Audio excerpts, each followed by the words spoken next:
രാവിലെ 100 രാത്രി 100 രണ്ടു പ്രാവശ്യവും അഊദു ബില്ലാഹി മിനശ് ശൈത്വാനിർ റജീം അഊദു ബില്ലാഹി മിനശ് ശൈത്വാനിർ റജീം എന്ന് അല്ലാഹുവിനോട് ശപിക്കപ്പെട്ട പിശാചിനെ തൊട്ട് കാവൽ തേടിക്കൊണ്ടിരിക്കുകയാണ്. അയാള് ഒരു മതിലിന്റെ ചോട്ടിൽ കിടന്നുറങ്ങുമ്പോ ഇബ്ലീസ് ഇങ്ങനെ ഒരു വേറെ വേഷത്തിൽ, ഇത് വേഷമൊക്കെ മാറി നല്ല ദാടിയും തലക്കെട്ടൊക്കെ ഉള്ള ഒരു വേഷത്തിൽ വന്നിട്ട് പറഞ്ഞു, ഇവിടെ നിന്നൊന്ന് മാറിക്കിടക്കണമെന്ന്. അയാൾ ചോദിച്ചു, അതെന്താ? നിങ്ങൾ മാറിക്കിടക്കുമ്പോ അറിയാന്ന് പറഞ്ഞു. അയാൾ മാറിക്കിടന്നിട്ട് മതിലിടിഞ്ഞു വീണു. അപ്പൊ ഈ കിടന്നയാള് ചാടി എഴുന്നേറ്റിട്ട് പറഞ്ഞു, നിങ്ങൾ കൊച്ചല്ലായാണെന്ന് തോന്നുകയാണല്ലോ. സാധാരണ നമ്മളിങ്ങനെ ഇരട്ട പേരിട്ട് പറയും, കരുനാക്കൊക്കെ ഉള്ളവരെ നീ കൊച്ചല്ല ആടി എന്നൊക്കെ പറയും. അപ്പൊ നിങ്ങൾ കൊച്ചല്ല. അയാൾ പറഞ്ഞു, ഞാൻ കൊച്ചല്ല എന്നുമല്ല. ഒരു ദിവസം എന്റെ ഉപദ്രവം നിനക്കുണ്ടാവാതിരിക്കാൻ അള്ളാഹുവിനോട് 200 പ്രാവശ്യമാണ് നീ അള്ളാഹുവിനോട് കാവല് ചോദിക്കുന്നത്. ഞാൻ സാക്ഷാൽ ഇബ്ലീസ് ആണെന്ന് പറഞ്ഞപ്പോ ഇയാളിങ്ങനെ അത്ഭുതപ്പെട്ടു പോയി. ഇയാള് ചോദിച്ചു, ഇബ്ലീസേ അളയാ നീ സെറ്റപ്പായി, നന്നായല്ലോ, രക്ഷപ്പെട്ടല്ലോ, ഇപ്പൊ പഴയതുപോലെ കുഴപ്പമൊന്നുമില്ലല്ലോ നിനക്ക്, നീ ഇപ്പൊ നല്ല ഹിദായത്തിന്റെ വഴിയിലേക്ക് വന്നെന്ന് തോന്നുന്നു, എന്നെ സന്തോഷമായിട്ട് മാറ്റിക്കിടത്തി. ആ സമയത്ത് ഇബ്ലീസ് പറഞ്ഞു, എടാ പായ, ഞാൻ നന്നായത് കൊണ്ടൊന്നുമല്ല. ഒരാള് വെറുതെ ഈമാനുള്ള നിസ്കാരമുള്ള ഒരാള് മതിലിടിഞ്ഞ് വീണു മരണപ്പെട്ടാൽ അയാൾക്ക് ഷഹീദിന്റെ കൂലി കിട്ടുമെന്ന് നബി തങ്ങൾ പറഞ്ഞിട്ടുണ്ട്. അതുകൊണ്ട് നീ അങ്ങനെ ഓസിനി ഷഹീദ് ഉണ്ടാക്കണ്ട, മാറിക്കിടന്നോ. 200 പ്രാവശ്യം കാവല് ചോദിച്ച ആളാ ഓസിന് ഉണ്ടാക്കണ്ടെന്ന് പറഞ്ഞ് മാറ്റിക്കിടത്തി. അപ്പൊ നമ്മളോ ഒരു ദിവസം നമുക്കൊരു 10 പ്രാവശ്യം അഊദു ബില്ലാഹി മിനശ് ശൈത്വാനിർ റജീം എന്ന് പറയാൻ പറ്റും. പിശാചിന്റെ കാവലിന് വേണ്ടി അല്ലാഹുവിന്റെ ഖുർആൻ സമ്മാനിച്ച ഏറ്റവും വലിയ മന്ത്രം എന്തെന്നറിയോ? അല്ലാഹു ലാ ഇലാഹ ഇല്ലാ ഹുവൽ ഹയ്യുൽ ഖയ്യൂം ലാ തഅഖുദുഹു സിനത്തും വലാ നൗമുൻ ലഹു മാ ഫിസ് സമാവാതി വമാ ഫിൽ അർള്. ഈ ആയത്തുൽ ഖുർസി പിശാചിന്റെ ഉപദ്രവം ഉണ്ടാവാതിരിക്കുവാനുള്ള ഏറ്റവും വലിയ ഖുർആൻ തരുന്ന മന്ത്രമാണ്. +2 പഠിക്കുന്ന പരീക്ഷയാറ് പ്രിയപ്പെട്ട പെങ്ങളെ, ടെക്സ്റ്റ് ബുക്ക് നിവർത്തി വെച്ചിട്ട് ഇങ്ങനെ വായിച്ചു കൊണ്ടിരിക്കുമ്പോൾ നിനക്ക് പിശാചിന്റെ ബാധയാണ്, നിനക്ക് പഠിച്ചിട്ട് മനസ്സിലാകുന്നില്ല, തലവേദനയാണ്, തലചൊറിച്ചിലാണ്, ഇങ്ങനെ പറഞ്ഞിട്ട് ഇങ്ങനെ പറയും, വേണ്ട പഠിക്കാൻ പറ്റുന്നില്ല. ഉടനെ ഉമ്മ പറയും, അപ്പുറത്തെ സൈനബ ചെയ്ത പണിയാ, എന്റെ മോക്ക് എല്ലാത്തിനും മാർക്ക് കൂടുതലായതുകൊണ്ട് അവള് ചെയ്ത പരിപാടിയാ, അതുകൊണ്ടാണ് ഇപ്പൊ മോക്ക് പഠിക്കാനിരിക്കുമ്പോ തലവേദന. ശൈത്താൻ തലേക്കേതിന്റെ ഒന്നാമത്തെ ആളെ താത്തമാര് യാസീൻ ഓതുമ്പോ കാണാം, കിബിലയിലേക്ക് കാല് നീട്ടിയിരുന്ന് യാസീൻ ബുക്ക് എടുത്ത് യാസീൻ ഓതുമ്പോ യാസീൻ എന്ന് പറയുമ്പോ തന്നെ ഈ കൈ ഇങ്ങനെ പോകും.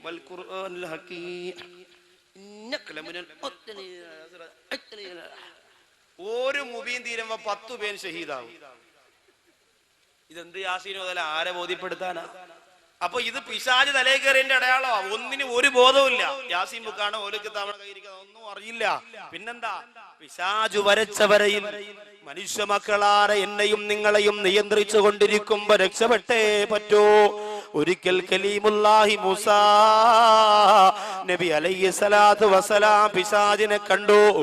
പിശാചിനെ കണ്ടപ്പോൾ മൂസാ നബി അലൈഹിസ്സലാം പറഞ്ഞു, ശൈത്താനെ നിന്നെ ഞാൻ വിടൂല, ശപിക്കപ്പെട്ടവനാരെ ഇബ്ലീസ്, നിന്നെ ഞാൻ വിടൂലടാ. മൂസാ നബി അലൈഹിസ്സലാത്തു വസ്സലാം ഇബ്ലീസിനെ പിടിച്ചു വെക്കുകയാണ്. ഇബ്ലീസ് പറഞ്ഞു, മൂസാ നബിയേ, എന്നെ നിങ്ങൾ വെറുതെ വിട്ടാൽ നിങ്ങൾക്ക് ഞാനൊരു ഇൽമു പറഞ്ഞു തരാം. എന്നെ നിങ്ങൾ വെറുതെ വിട്ടാ മൂസാ നബിയെ നിങ്ങൾക്ക് മനോഹരമായ ഇൽമു ഞാൻ പറഞ്ഞു തരാമെന്ന് പറയുമ്പോ മൂസാ നബി ചോദിക്കുന്നു, നീ എന്താ പറഞ്ഞു തരാൻ പോകുന്നത്? ആ സമയത്താണ് ശപിക്കപ്പെട്ടവനായ ഇബ്ലീസ് ലഅനത്തുല്ലാഹി അലൈഹി മൂസാ നബിയോട് വാളു പറഞ്ഞു കൊടുക്കുന്നത്. ഇബ്ലീസ് ലഅനത്തുല്ലാഹി അലൈഹി അള്ളാന്റെ ശാപം കിട്ടിയ ആളാണെങ്കിലും വലിയ അറിവുള്ള ആളായിരുന്നു. ചേകന്നൂർ ആരായിരുന്നു? ചേകന്നൂരിനെ പോലെ കിതാബ് തിരിഞ്ഞ ആള് ലോകത്തില്ല. പക്ഷേ കിതാബും തലയും ഒരുപോലെ തിരിഞ്ഞുപോയി. കിതാബും തലയും ഒരുപോലെ തിരിഞ്ഞു. നിസ്കാരം 3 വഖത്തേ ഉള്ളൂ എന്ന് പറഞ്ഞു. ഇപ്പോഴും ഉണ്ട് ചേകന്നൂരിന്റെ ആൾക്കാർ 3 വഖത്ത് നിസ്കരിക്കുന്ന ആൾക്കാർ ഇപ്പോഴും ഉണ്ട്, വെറുതെ പറഞ്ഞല്ല. അപ്പൊ ഒരുപാട് അറിവുണ്ടായിട്ട് കാര്യമില്ല. കാരണം ഗുരുത്വവും പൊരുത്തവുമാണ് അറിവ് ഉപയോഗപ്പെടുന്നത്, അറിവ് നാഫിയാകുന്നതിന്റെ പ്രധാന കാരണം. അതുകൊണ്ട് എൻ്റെ പ്രിയപ്പെട്ട ഉസ്താദുമാരോടൊക്കെ എനിക്ക് പറയാനുള്ളത്, നമുക്ക് ഒരു മഹലിൽ സേവനം ചെയ്താൽ അവസാനം കിട്ടുന്നത് എന്താണ്? മതിലൊട്ടിക്കുന്ന കുറെ നോട്ടീസുകളാണ്. 2 കൊല്ലം ഉസ്താദ് മാറിപ്പോകുമ്പം ഇബ്രാഹിക്കാരൻ മോളെ അവച്ച ജാമും കൊണ്ടുവരുമായിരുന്നു. സുലൈമാൻ കാക്കാരെ മോള് പുളിമുളകും കൊണ്ട് വരുമായിരുന്നു. അതൊക്കെ പിന്നീടാണ് അറിയുന്നത്. 2 കൊല്ലം ഇരുന്നപ്പോൾ ആരും അറിഞ്ഞില്ലായിരുന്നു. അന്ന് മൊയിലാരെ ഊറ്റി എടുക്കുക എല്ലാത്തിനും നല്ല ഉഷാറായിരുന്നു. അപ്പോ അത് ഉസ്താദുമാരാ നമ്മൾ ഒരുപാട് ശ്രദ്ധിക്കണം. നമ്മളൊരു മഹല്ലിൽ ഇരിക്കുമ്പോ ഗൗരവത്തോടുകൂടി എൻ്റെ പ്രിയപ്പെട്ട മുത്തഅല്ലിമീങ്ങളോട് പറയാം, ഒരു മഹല്ലിൽ ഞാനോ നിങ്ങളോ ഖതീബായിട്ട് കയറിയാൽ നമ്മളെ ഏറ്റവും അധികം സ്നേഹിച്ചുകൊണ്ട് ഒരുപാട് പേര് അവിടെ. ഒന്നാമത്തെ ദിവസം തന്നെ ഖുതുബയും പ്രസംഗവും കഴിഞ്ഞിറങ്ങുമ്പോൾ ആദ്യം ഒരാൾ വന്നിട്ട് പറയും, ഉസ്താദേ ഇതുവരെ ഈ പള്ളിയിൽ ഇതുപോലെ ഒരു ഖുതുബയും പ്രസംഗവും ആരും കേട്ടിട്ടില്ല. ഇങ്ങനെ പറയുന്ന ആളാണ് ആ മഹലിലെ ഏറ്റവും നമ്പർ 1 പാര. ഒരു സംശയം എഴുതിയിട്ടോ, നിങ്ങൾ എഴുതിയിട്ടോ, ഉറപ്പാണ് ആ കാര്യം. അവരുടെ പാര കാരണം പിന്നെ അവിടെ നിന്ന് മാറേണ്ടി വരും. അതൊന്നാമത്തെ കാര്യം. പിന്നെന്താ പ്രിയമുള്ളവരെ, ഇഖ്ലാസോടുകൂടി അള്ളാഹുവിന്റെ പൊരുത്തത്തോടുകൂടി ചെയ്താൽ 2000 രൂപയാണെങ്കിലും 4000 ആണെങ്കിലും അതിന് വല്ലാത്ത പ്രതിഫലമാണ്. എന്നാൽ പണക്കാരുടെ ആസനം താങ്ങിയിട്ട് സിമ്പതിക്കു വേണ്ടി ചെയ്താലോ, പരിപാലകര് ചെയ്യുന്ന തെറ്റിനെ മൂടിവെക്കാൻ വേണ്ടി, പള്ളിയിലെ ജോലിയിൽ പിടിച്ചിരിക്കാൻ വേണ്ടി അല്ലാഹുവെ മറന്നുകൊണ്ട്, പ്രിയമുള്ളവരെ, പള്ളി പരിപാലിക്കുന്നവർക്ക് തലകുനിച്ചു കൊടുക്കുന്ന പണിയാണ് ചെയ്യുന്നതെങ്കിൽ അല്ലാഹു പൊറുക്കൂല മോനെ. കാരണം നമുക്ക് വലുതല്ലാഹുവാണ്, നമുക്ക് വലുതല്ലാഹുവാണ്, നമുക്ക് വലുതല്ലാഹുവാണ്. എത്ര വലിയ പള്ളിയിൽ നിന്ന് പിരിച്ചു വിട്ടാലും നമുക്ക് ഭക്ഷണം തരുന്നതാരാ? എത്ര വലിയ പള്ളിയിൽ നിന്ന് പിരിച്ചു വിട്ടാൽ നമുക്ക് എത്ര വലിയ രോഗം വന്നാൽ ആ രോഗം മാറ്റുന്നതാരാ? അതിന് ചികിത്സയ്ക്ക് പണം ചെലവഴിക്കുന്നതാരാ? അത് നമ്മൾ മറക്കല്ലേ. എവിടെയെങ്കിലും ഇരിക്കുമ്പോ പലിശക്കാര് വന്ന് തോളത്ത് കൈയിട്ടിട്ട് ഉസ്താദേ കത്തിച്ചോ, കാശ് ഞാൻ തരാ, നിങ്ങളുമിണ്ടല്ലേ, നിങ്ങൾ അവരോടെ പോവല്ലേ, നിങ്ങൾക്ക് എന്താവശ്യം വന്നാലും ചെയ്യുന്ന മഹല്ലാണെന്ന് പറഞ്ഞ് എന്റെ പ്രിയപ്പെട്ടവരെ, പണക്കൊതിയന്മാരുടെ സിമ്പതിക്കു വേണ്ടി അള്ളാഹുവിന്റെ ദീനിനെ കഷണിച്ചു കൊടുക്കുന്ന കാപാലികന്മാരായി മാറിപ്പോയ പണ്ഡിതന്മാരെന്ന പേരല്ല, ഫണ്ഡിഹിതന്മാരെന്ന പേര് തരേണ്ടി വരും. അള്ളാഹു കാത്തുരക്ഷിക്കട്ടെ. അതുകൊണ്ട് എന്റെ സഹോദരങ്ങളോട് വേദനയോടെ പറയുന്നു, ലോകത്ത് നശിച്ചു പോരവരൊക്കെ അറിവില്ലാത്തവരായിരുന്നില്ല. എന്റെ പ്രിയമുള്ളവരെ, നമ്രൂദ് എന്ന് പറയുന്ന സഹോദരന് അറിവില്ലാത്തത് കൊണ്ടല്ല, ഫിർഔന് അറിവില്ലാത്തത് കൊണ്ടല്ല, ശേഖന്നൂരിന് അറിവില്ലാത്തത് കൊണ്ടല്ല, ഇബ്ലീസിന് അറിവില്ലാത്തത് കൊണ്ടല്ല, മലക്കുകളുടെ ഉസ്താദായിരുന്നു ഇബ്ലീസ്. എന്നിട്ടെന്തേ അവസാനം മതപതനത്തിന്റെ പടുങ്കുടിയിലേക്ക് വന്നു വീണു. അതുകൊണ്ട് മൂസാ നബിക്കറിയാ ഇബ്ലീസ് വാളു പറഞ്ഞു കൊടുക്കാമെന്ന് പറഞ്ഞപ്പോ മൂസാ നബിക്കറിയാം ഇബ്ലീസ് നശിച്ചവനാണെങ്കിലും അറിവുള്ളവനാണ്, നശിച്ചു പോയവനാണെങ്കിലും അറിവുള്ളവൻ. അങ്ങനെ മൂസാ നബിയോട് ഇബ്ലീസ് പറഞ്ഞു, ഞാൻ പറഞ്ഞു തരാൻ നബി, എന്നെ ഉപദ്രവിക്കും. മൂസാ നബിയെ പേടിയാ. കാരണം ഒരൊറ്റയടിക്ക് കിബുത്തി വർഗത്തിൽപ്പെട്ട ഒരാളെ കൊന്നുകളഞ്ഞ ആളാ മൂസാ നബി. നമ്മളെ പോലെ ചക്കളത്തടിയും കൊണ്ട് നടന്നതല്ല. ഒറ്റയടിക്ക് ഒരാൾ കീഞ്ഞു പോയി. പിന്നെ ശ്വാസം ഉണ്ടോന്ന് നോക്കണ്ട, അപ്പോഴേ കൊണ്ടങ്ങ് അടക്കിയാൽ മതി. ഒരേ ഒരു അടി അടിച്ചു, ഒറ്റ അടി അടിച്ചിട്ടുള്ളൂ. ആലോചിച്ച് നോക്കി. അത് മൂസാ നബി അസ്രായിലിനെ പോലും അസ്രായിലിന്റെ ശരീരത്തിലേക്ക് പ്രഹരം വെച്ചു കൊടുത്ത ഒരേ ഒരു പ്രവാചകൻ കലീമുല്ലാഹി മൂസാ നബി അലൈഹിസ്സലാം മാത്രമാണ്. അതുകൊണ്ട് പിന്നെ എങ്ങനെ ഇബ്ലീസ് പേടിക്കാതിരിക്കും? ഇബ്ലീസ് പേടിച്ചപ്പോ ഇബ്ലീസിനോട് മൂസാ നബി അലൈഹിസ്സലാത്തു വസ്സലാം ക്ഷമ കാണിച്ചു. ഇബ്ലീസ് പറഞ്ഞു, മൂസാ നബിയെ, നിങ്ങൾ എന്നെ ഉപദ്രവിച്ചില്ലെങ്കിൽ നിങ്ങൾക്ക് ഞാൻ 3 കാര്യം പറഞ്ഞു തരാം. ഞാനൊരു മനുഷ്യനെ വലയിലാക്കുന്നത് 3 സമയത്താണ്. ഒരു മനുഷ്യനെ ഞാൻ നശിപ്പിക്കുന്നത് 3 സന്ദർഭങ്ങളിലാണ്. ഒരു മനുഷ്യനെ ഞാൻ നരകത്തിലേക്ക് കൊണ്ടുപോകാൻ ഒരുക്കി വെക്കുന്നത് 3 സമയത്താണ് നബിയേ. ആ 3 സന്ദർഭങ്ങളിൽ മനുഷ്യൻ എന്നെ സൂക്ഷിച്ചാൽ, ആ 3 സമയങ്ങളിൽ മനുഷ്യൻ എന്നെ ശ്രദ്ധിച്ചാൽ അവർക്ക് നരകത്തിൽ നിന്ന് രക്ഷപ്പെടാം. ഇബ്ലീസ് ലഅനത്തുല്ലാഹി അലൈഹി പറയുമ്പോ കൊതിയോടെ ആർത്തിയോടെ ആവേശത്തോടെ മൂസാ നബി അലൈഹിസ്സലാം ചോദിക്കുന്നു, ആ 3 സമയങ്ങൾ എപ്പോഴാണ്? എന്റെ പ്രിയമുള്ള സഹോദരങ്ങളെ, ഈ തഴവാകുറ്റിപ്പുറത്ത് നുസ്രത്തുൽ അനാം എന്ന പാവപ്പെട്ട സഹോദരങ്ങളുടെ സംഘടനയുടെ 2ാമത് വാർഷികത്തിന്റെ അത് കേൾക്കാൻ വേണ്ടി ഒരുമിച്ച് കൂടിയ എന്റെ പ്രിയപ്പെട്ട സഹോദരങ്ങളെ, ഈ 3 സന്ദർഭത്തിൽ ഞാനും നിങ്ങളെ ഇബ്ലീസിനെ ശ്രദ്ധിക്കണം കേട്ടോ. ഈ 3 സമയത്ത് പിശാചിന്റെ പിന്തലമുറക്കാരായി മാറാതിരിക്കാ ഞാനും നിങ്ങളും ഗൗരവത്തോടെ പ്രവർത്തിക്കണേ. അതിൽ 1ാമത് എപ്പോഴാന്ന് ചോദിക്കുമ്പോ മൂസാ നബിയോട് പിശാച് പറഞ്ഞു കൊടുക്കുന്നു, നബിയേ, ഒന്ന് കോപം വരുമ്പോഴാണ്, ഒന്ന് ദേഷ്യം വരുമ്പോഴാണ്. ദേഷ്യം വരുമ്പോ ഇബ്ലീസ് വരുമോ എന്ന് ശ്രദ്ധിച്ച് സംസാരിച്ചില്ലെങ്കിൽ പലതും വിളിച്ചു പറയും നമ്മൾ. അവസാനം നമ്മൾ മെസ്സേജ് അയക്കും, അന്നേരം തോന്നിയ ദേഷ്യത്തിൽ വിളിച്ചു പറഞ്ഞതാ, പൊരുത്തപ്പെടണം, കാര്യമില്ല. പള്ളിയുടെ പൊതുയോഗത്തിനൊക്കെ നമ്മൾ കണ്ടിട്ടില്ലേ? പൊതുയോഗത്തിനൊക്കെ പിന്നെ ഇപ്പോ കാശുകാർക്കും വലിയ വലിയ സ്ഥാനമുള്ളവർക്കൊക്കെ അല്ലേ സംസാരിക്കാൻ പറ്റും. പാവപ്പെട്ട ആരെങ്കിലും അസ്സലാമു അലൈക്കും, എനിക്കൊരു കാര്യം പറയണ, ആള് കൊള്ളാ, ഇവിടെ തെണ്ടി തിരിഞ്ഞ് കിടന്ന് കാലണക്ക് വരയിലാണ്, അച്ഛനെ വരയിടാ, അവനെ ഒതുക്കി അവിടെ ഇരുത്തും. കാശുകാർക്ക് സംസാരിക്കാം. സാർ പറയും, അപ്പൊ സാറ് സ്കൂളിൽ പോയിട്ടൊന്നുമില്ല, സാറിന് കുറച്ച് നോട്ട് പോക്കറ്റ് ഉണ്ട്, അതാണ് സാറ്. എന്റെ പ്രിയപ്പെട്ടവരെ, ആലോചിക്കണം. അങ്ങനെ സമ്പന്ന വർഗത്തിന്റെ കുപ്പകയായി ഇസ്ലാമിന്റെ ചില കാര്യങ്ങളൊന്നും മാറിക്കൊണ്ടിരിക്കുകയാണ്. അല്ലാഹു കാത്തിരക്ഷിക്കുമാറാകട്ടെ. അപ്പോ ദേഷ്യം വരുമ്പോ നാം ശ്രദ്ധിച്ച് സംസാരിക്കില്ലെങ്കിൽ പ്രശ്നമാണ്. ഉമ്മയോട് ദേഷ്യം വരുമ്പോ എന്തെല്ലാം പറയും? ഉമ്മയോട് ദേഷ്യം വരുമ്പോ നമ്മൾ എന്തെല്ലാം പറയും? ശ്രദ്ധിക്കണം. അൽ ജന്നത്തു തഹ്ത അഖ്ദാമിൽ ഉമ്മഹാ, പ്രസവിക്കപ്പെട്ട മക്കളെ, നമുക്ക് അല്ലാഹു തരുന്ന സ്വർഗം ഉമ്മാടെ കാൽപാദത്തിന്റെ ചോട്ടിലാണ്. മറക്കാൻ പാടില്ല, ഉമ്മാടെ കാൽപാദത്തിന്റെ ചോട്ടിലാണ് നമുക്കുള്ള സ്വർഗം. അതുകൊണ്ട് ഉമ്മയോട് സംസാരിക്കുമ്പോ ദേഷ്യത്തോടെ സംസാരിക്കരുത്. അപ്പൊ വാപ്പയോട് സംസാരിക്കുമ്പോ ദേഷ്യപ്പെടാമോ? പാടില്ല. വാപ്പയും ഉമ്മയും നമ്മുടെ ഗുരുനാഥന്മാരെ പോലെയാണ്. നമ്മുടെ ഗുരുനാഥന്മാരെ പോലെയാണ് അല്ലാഹുവും റസൂലും കഴിഞ്ഞാൽ പിന്നെ നമുക്ക് ഏറ്റവും വലുത് നമ്മുടെ ഉമ്മയല്ലേ, നമ്മുടെ ഉപ്പയല്ലേ.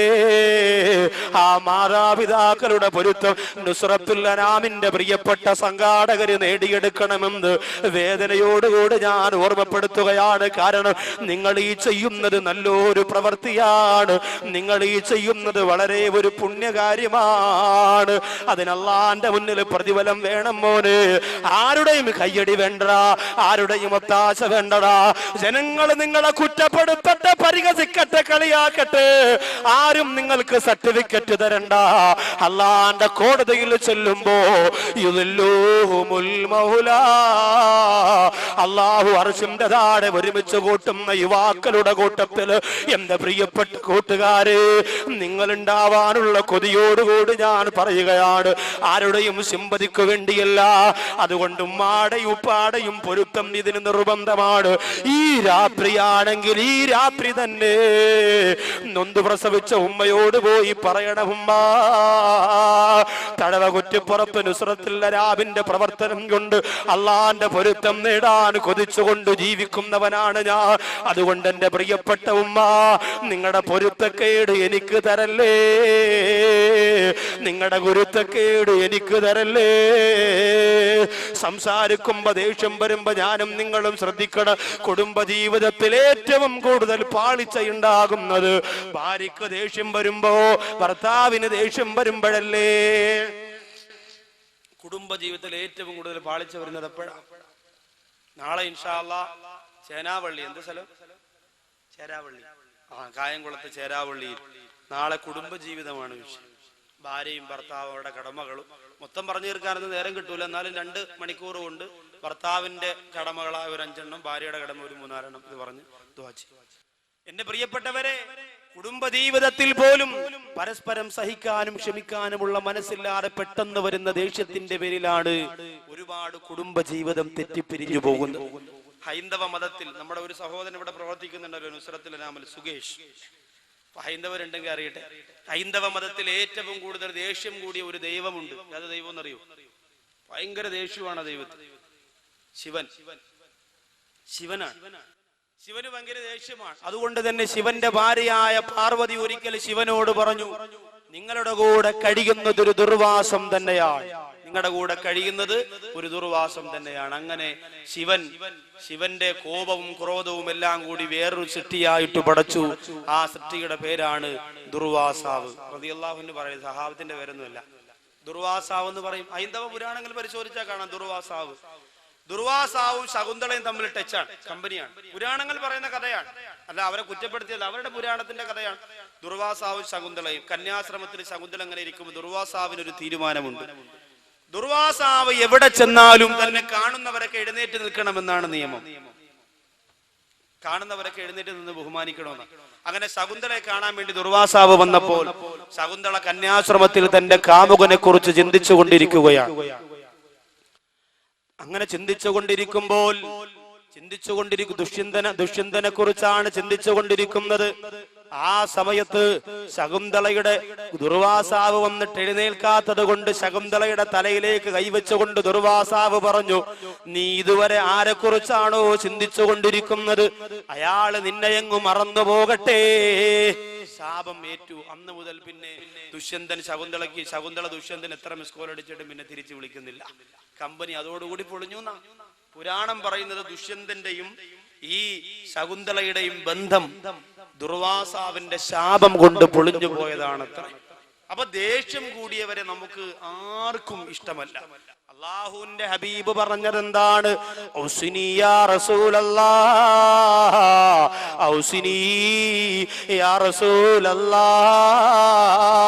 നബിയേ നല്ലൊരു കാര്യം കൊണ്ട് എന്നോട് വസിയത്ത് ചെയ്യണമെന്ന് പറഞ്ഞുകൊണ്ട് നബി തങ്ങളുടെ മുമ്പ് വന്നപ്പോ അല്ലാഹുവിന്റെ റസൂല് പറഞ്ഞു കൊടുത്തത് എന്താ?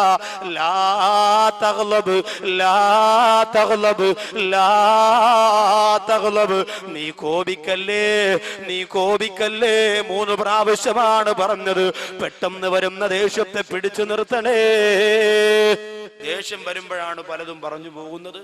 ദേഷ്യം വരുമ്പോ ഒരു സഹോദരൻ പറഞ്ഞത്, ഉസ്താദേ നല്ല അടിപൊളി മൊബൈലായിരുന്നു, റബ്ബറൊക്കെ ഇട്ട് കൊണ്ടുവരുന്നു വാരിക്കൂട്ടി. എന്തു പറ്റി? വീട്ടിൽ ചെന്നപ്പോ ഭാര്യ എന്തോ ഒരു സാധനമായി കൊണ്ട് ചെല്ലാൻ പറഞ്ഞു, കൊണ്ടുവന്നില്ല. മറന്നുപോയത് കൊണ്ട് ഭാര്യയുമായിട്ട് വഴക്കായി ദേഷ്യം വന്ന് കയ്യിലിരിക്കുന്ന മൊബൈൽ ഇവിടെ സ്വൈര്യം ഇല്ലെന്നും പറഞ്ഞുകൊണ്ട് ഒരൊറ്റ എറിഞ്ഞു. മാർബിളിൽ വീണു, മൊബൈൽ തവിട് പൊടിയായി. അങ്ങനെ 16 റബ്ബറൊക്കെ ഇട്ട് ഇപ്പൊ ഉസ്താദെ 2 കേൾക്കുമ്പോ 4 വരണം, മെസ്സേജ് അയക്കുമ്പോ പാട്ട് കേൾക്കണം. ഒരു ബഹളം തന്നെ. എന്ത് പറ്റി? പിന്നീട് കരഞ്ഞിട്ടൊന്നും കാര്യമില്ല. ദേഷ്യം വരുമ്പോ എന്തെല്ലാം ചെയ്യും നമ്മൾ, എന്തെല്ലാം ചെയ്യും? ചീത്ത വിളിക്കും, മക്കളെ ശകാരിക്കും, മക്കളെ ഉപദ്രവിക്കും, ഭാര്യയെ ഉപദ്രവിക്കും, പ്രിയപ്പെട്ടവരുടെ മുടിക്കുത്തിന് പിടിച്ചു ചുവരിലേക്ക് ഇടുക്കി വെക്കും. റസൂലുള്ള പറയുന്നു, ലാ തഗ്ലബ്, നിങ്ങൾക്ക് ദേഷ്യം വരാൻ പാടില്ല, കോപിക്കാൻ പാടില്ല. ഇനി അങ്ങനെ ദേഷ്യം വന്നാൽ നിൽക്കുമ്പോഴാണ് ദേഷ്യം വരുന്നതെങ്കിൽ ഇരിക്കണം, ഇരിക്കുമ്പോഴാണ് ദേഷ്യം വരുന്നതെങ്കിൽ കിടക്കണം, കിടക്കുമ്പോഴാണ് കിടന്നിട്ടും ദേഷ്യം പോകുന്നില്ലെങ്കിൽ പോയി വുളു എടുക്കണമെന്നാണ്. ശരീരം പിന്നെ ചൂടായി നിൽക്കുമ്പോഴാണ് ദേഷ്യം വരിക. അതുകൊണ്ട് എന്ത് ചെയ്യണം? ആ ശരീരത്തെ നമ്മൾ എന്ത് ചെയ്യണം? പിടിച്ച് നിയന്ത്രിച്ച് വെള്ളമൊക്കെ ഒഴിച്ച് തണുപ്പിക്കണം. എഞ്ചിൻ ചൂടായ പിന്നെ വെള്ളം ഒഴിച്ചു കൊടുക്കണം. ഇത്തിരി നേരം ഒന്ന് സമാധാനമായിട്ട് എവിടെയെങ്കിലും കൊണ്ട് കിടത്തണം, അല്ലെങ്കിൽ സംഭവമൊക്കെ പൊട്ടിത്തെറിക്കും. പുതിയോതിനൊക്കെ ചൂടായി, ഞാനിവിടെ എന്റെ വാപ്പാരെ കവറാണ് ഇവിടെ ആദ്യം വെട്ടിയുണ്ട്, അങ്ങനെ ചാടി ഏതൊക്കെ നീ അവിടെ ഇരിയുടെ ശുക്കൂറ ഇരിയടാ. ഇരുത്തമ്പ് ദേഷ്യം കുറച്ച് തീരും. ഇരുത്തണം, പിടിച്ച് ഇരുത്തിയിട്ടവ ഇരിക്കണില്ല, കസേര കിടന്ന് ഉടനെ മോദിമാരെ പറഞ്ഞ് മോട്ടർ എടുത്തിട്ട് വെള്ളം അങ്ങനെ അപ്പോഴത്തടക്കും. ഭർത്താവ് ദേഷ്യപ്പെടുമ്പോ ഭാര്യ എന്ത് ചെയ്യണം? പൈപ്പ് എടുത്തോണ്ട് വന്നിട്ട് വെള്ളം അങ്ങനെ കൊടുത്തിട്ട് please sit down yeah husband എന്ന് പറയണം. കസേര ഇട്ടെടുത്ത് ദൂരോട്ട് നിന്ന് പറയണല്ലേ, കസേര വണ്ടയ്ക്ക് അടിച്ചിട്ട് ഇറങ്ങി പോവുകയാണ്. അപ്പൊ ദേഷ്യം നമുക്ക് വന്നാൽ വലിയ പാടാണ്. ഇത് പിശാച് കൊണ്ടുവരുന്നതാണ്. ഒന്നാമത്തെ സമയം അതാ, വിശദീകരിക്കാൻ നേരമില്ല. ഒന്നാമത്തെ സമയം പിശാച് ഒന്നാമത് വരുന്നത് ദേഷ്യം വരുമ്പോഴാണ്. രണ്ടാമതെപ്പോഴാണ്? കലീമുല്ലാഹി മൂസാ നബിയോട് ഇബ്ലീസ് ലഅനത്തുല്ലാഹി അലൈഹി പറഞ്ഞു കൊടുക്കുന്നു, നബിയേ രണ്ടാമതെപ്പോഴാണ് ഞാൻ മനുഷ്യ മനസ്സിലേക്ക് കടന്നു വരുന്നതെന്നറിയോ? അന്യ സ്ത്രീയും അന്യ പുരുഷനും ഒറ്റയ്ക്കാകുമ്പോഴാണ്.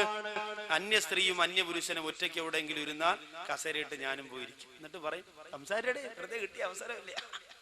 അപ്പൊ എവിടാ വീട്? അങ്ങനെ തുടങ്ങും.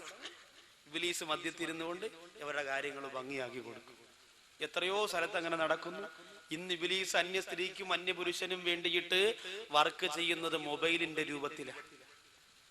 മെസ്സേജ് രാത്രിയാകുമ്പോ 16 വയസ്സായ മോള് കിടന്നുറങ്ങുന്നു, ഉമ്മച്ചിനെയും വാപ്പച്ചിന്റെ അടുത്ത് കൂക്കൂ കൂക്കൂ മെസ്സേജ് വരാ. 1 മണിയാകുമ്പോ പെണ്ണെടുത്ത് വായിച്ചു നോക്കുമ്പോ മെസ്സേജ് MUPILAN മൂപ്പിലാൻ ഉറങ്ങിയോ? ഉറങ്ങിയെങ്കിൽ ടെറസിന്റെ മുകളിൽ കയറൂ, ഞാൻ അപ്പുറത്തെ വീട്ടിലെ ചെടിച്ചട്ടിയുടെ മണ്ടയിലുണ്ട്, നമുക്ക് വിളിക്കുന്നവരെ സംസാരിക്കാം. മെസ്സേജ്. അപ്പൊ ഇവള് തിരിച്ചു പറയും, എടാ ചീത്താനെ വാപ്പ ഉറങ്ങിയിട്ടില്ല, പിന്നീട് കുറച്ചുകൂടെ കഴിയട്ടെ. കുറച്ച് കഴിയുമ്പോ വീണ്ടും കൂക്കൂ കൂക്കൂ. യവനിതൊന്നും നോക്കേണ്ട കാര്യമില്ല. അവന് വാപ്പായും ഉമ്മാക്കെ തലാക്കി ടെറസിന്റെ മണ്ടയിട്ടിരിക്കുകയാണ്. അവന് ഏതെങ്കിലും ഒരു പെണ്ണ് തിരിച്ച് റിപ്ലൈ കൊടുക്കുമ്പോൾ അങ്ങ് സംസാരം തുടങ്ങിക്കോളും. അതുവരെ ഇങ്ങനെ അയച്ചുകൊണ്ടിരിക്കും. അങ്ങനെ രണ്ടാമത് വീണ്ടും കൂക്കു കേൾക്കുമ്പോ ഈ പെണ്ണിന്റെ വാപ്പ പറയും, ആരിഫാ അവിടെ ആരാ ബോംബ് വെച്ചെന്നാ തോന്നണ, കുറെ നേരമായിട്ട് കൂക്കു കൂക്കൂന്ന് കേൾക്കാം. ഇത് നിങ്ങൾ വിചാരിക്കും അത്രയും ബുദ്ധിയുള്ള പെണ്ണിന് പിന്നെ മൊബൈൽ സൈലന്റ് ആയിക്കൂടെ എന്ന്. ചൈന സെറ്റല്ലേ, സൈലന്റ് ആക്കി ആവണ്ടേ. ഹൗദി കിടന്നാലും ബെല്ല് കേൾക്കണ സാധനമാണ് ചൈനക്കാരിറക്കണേ. ഇനി ഇമാമിനെയും കൂടെ ചൈനയിൽ നിന്ന് ഇറക്കിയാൽ രക്ഷപ്പെട്ടു. ഇമാമിനെയും കൂടെ ചൈനയിൽ നിന്ന് ഇറക്കിയാൽ അടിപൊളിയായിരിക്കും, നല്ല രസമായിരിക്കും. മീശ എന്താടിയൊന്നും ഉണ്ടാവില്ല എന്ന് പറഞ്ഞ് കുത്തു പോകുമ്പോ വലിയ അല്ല, ശമ്പളം കൊടുക്കാനല്ലേ പാട്. ചൈനയിൽ നിന്ന് ഇറങ്ങിക്കോളി. എന്റെ സഹോദരങ്ങളെ, അപ്പോ അന്യ സ്ത്രീയും അന്യ പുരുഷനും ഒറ്റയ്ക്കെവിടെയെങ്കിലും ഇരുന്നാൽ മൂന്നാമനായി പിശാച് വരുന്നതാണ്. അഫറൈതൽ ഹമുവ യാ റസൂലല്ലാഹ്, അല്ലാഹുവിന്റെ റസൂലേ ഹമുവിനെ കുറിച്ച് എന്തു പറയുന്നു നബിയേ? ഹമുവെന്ന് പറഞ്ഞാൽ ആരെന്ന് എന്റെ സഹോദരിമാർക്കറിയോ? ഭർത്താവിന്റെ അനുജനാണ്, ഭർത്താവിന്റെ ജ്യേഷ്ഠനാണ്.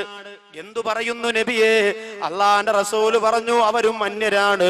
അൽ ഹമു അൽ മൗത്തു, ഹമുവെന്ന് പറയുന്ന ഭർത്താവിന്റെ അനുജനും ജ്യേഷ്ഠനുമായി നീ ഇടപെടുന്നത് അത് മരണത്തിന് തുല്യമാണ്. ചില സഹോദരിമാര് പറയുമല്ലോ, എന്റെ ഇക്ക ഗൾഫിലാണെങ്കിൽ എന്താ, മോന് പോളിയോ കൊടുക്കാൻ പോകുമ്പോ അനിയന്റെ പൾസർ ഉണ്ടല്ലോ, ശ്രമിക്കണ്ട, എവിടെ പോകാനും അനിയൻ പൾസറും കൊണ്ടുവരുമല്ലോ. എന്റെ അനുജനും ഭാര്യയും കൂടി വീഗാലാൻഡിൽ പോയപ്പോ എന്നെയും കൊണ്ടുപോയല്ലോ. അനുജൻ എന്നോട് വല്ലാത്ത സ്നേഹമാണ്, എന്റെ ഇക്കയെക്കാളും ഇഷ്ടമാണ്. എന്റെ അനുജനില്ലെങ്കിൽ ഞാൻ ഒരുപാട് വേദനിച്ചു പോയന് എന്ന് പറയുന്നവര്, ഒരു ഭർത്താവിന്റെ അനുജന്റെ സ്നേഹം ഞാൻ നിഷേധിക്കുന്നില്ല. പക്ഷേ ഭർത്താവിനെ പോലെ ഇടപെടുന്നത് ഹറാമാണ് പെണ്ണേ, അത് സൂക്ഷിക്കണേ. അന്യരെ സൂക്ഷിച്ചേ പറ്റൂ. അത് മാമാടെ മോനാണ്, മാമിയുടെ മോളാണെന്നൊക്കെ പറഞ്ഞ് ഇബ്ലീസ് നിങ്ങൾക്ക് ബന്ധം ചേർത്തു തരും. പക്ഷേ ഹറാമ് ഹറാമ് തന്നെ, അറിയാതെ ഞാനും നിങ്ങളും കുടുങ്ങിപ്പോകും. അള്ളാഹു കാത്തുരക്ഷിക്കട്ടെ. അതുകൊണ്ട് അന്യ സ്ത്രീയും അന്യ പുരുഷനും ഒറ്റയ്ക്കാകുന്ന സമയമുണ്ടല്ലോ. 14 വയസ്സുകാരിയായ മോള് അപ്പുറത്തെ വീട്ടിൽ കൊണ്ടാക്കിയിട്ട് കറങ്ങാൻ പോകുന്ന ഉമ്മ, 17കാരിയുടെ കൂടെ 22കാരനെ ട്യൂഷൻ എന്ന പേരിൽ റൂമിന്റെ അകത്തടച്ചിടുന്ന ഉപ്പ, കേരള കലോത്സവത്തിന്റെ പേരിൽ, യുവജനോത്സവത്തിന്റെ പേരിൽ കോട്ടയത്തും തിരുവനന്തപുരത്തും ലോഡ്ജ് എടുത്തുകൊണ്ട് മക്കൾക്ക് താമസ സൗകര്യം ഒരുക്കി കൊടുക്കുന്ന ഉമ്മ, ഹോസ്റ്റലിൽ താമസിക്കാൻ വേണ്ടി 17കാരിക്ക് 18കാരിക്ക് സ്വാതന്ത്ര്യം കൊടുക്കുമ്പോ ആ പൊന്നുമോളെ മൊബൈലിലേക്ക് വിളിക്കുമ്പോ 24 മണിക്കൂറും ബിസിയാണെങ്കിൽ പിന്നെ എന്തിനാണ് ഉമ്മ മാസാമാസം വിദേശ രാജ്യത്ത് കിടന്ന് വിയർപ്പെടുക്കുന്ന ഭർത്താവിന്റെ നോട്ടുകെട്ട് വാങ്ങി മോളെ കുരുതി കൊടുക്കുന്നതുമ്മ? ശ്രദ്ധിക്കണേ. അന്യ സ്ത്രീയും അന്യ പുരുഷനും എവിടെ ഒറ്റയ്ക്കാകുമോ അവിടെ ഞാനുണ്ട് നബിയേ, അവരെ നശിപ്പിക്കാൻ ഞാനുണ്ട് നബിയേ.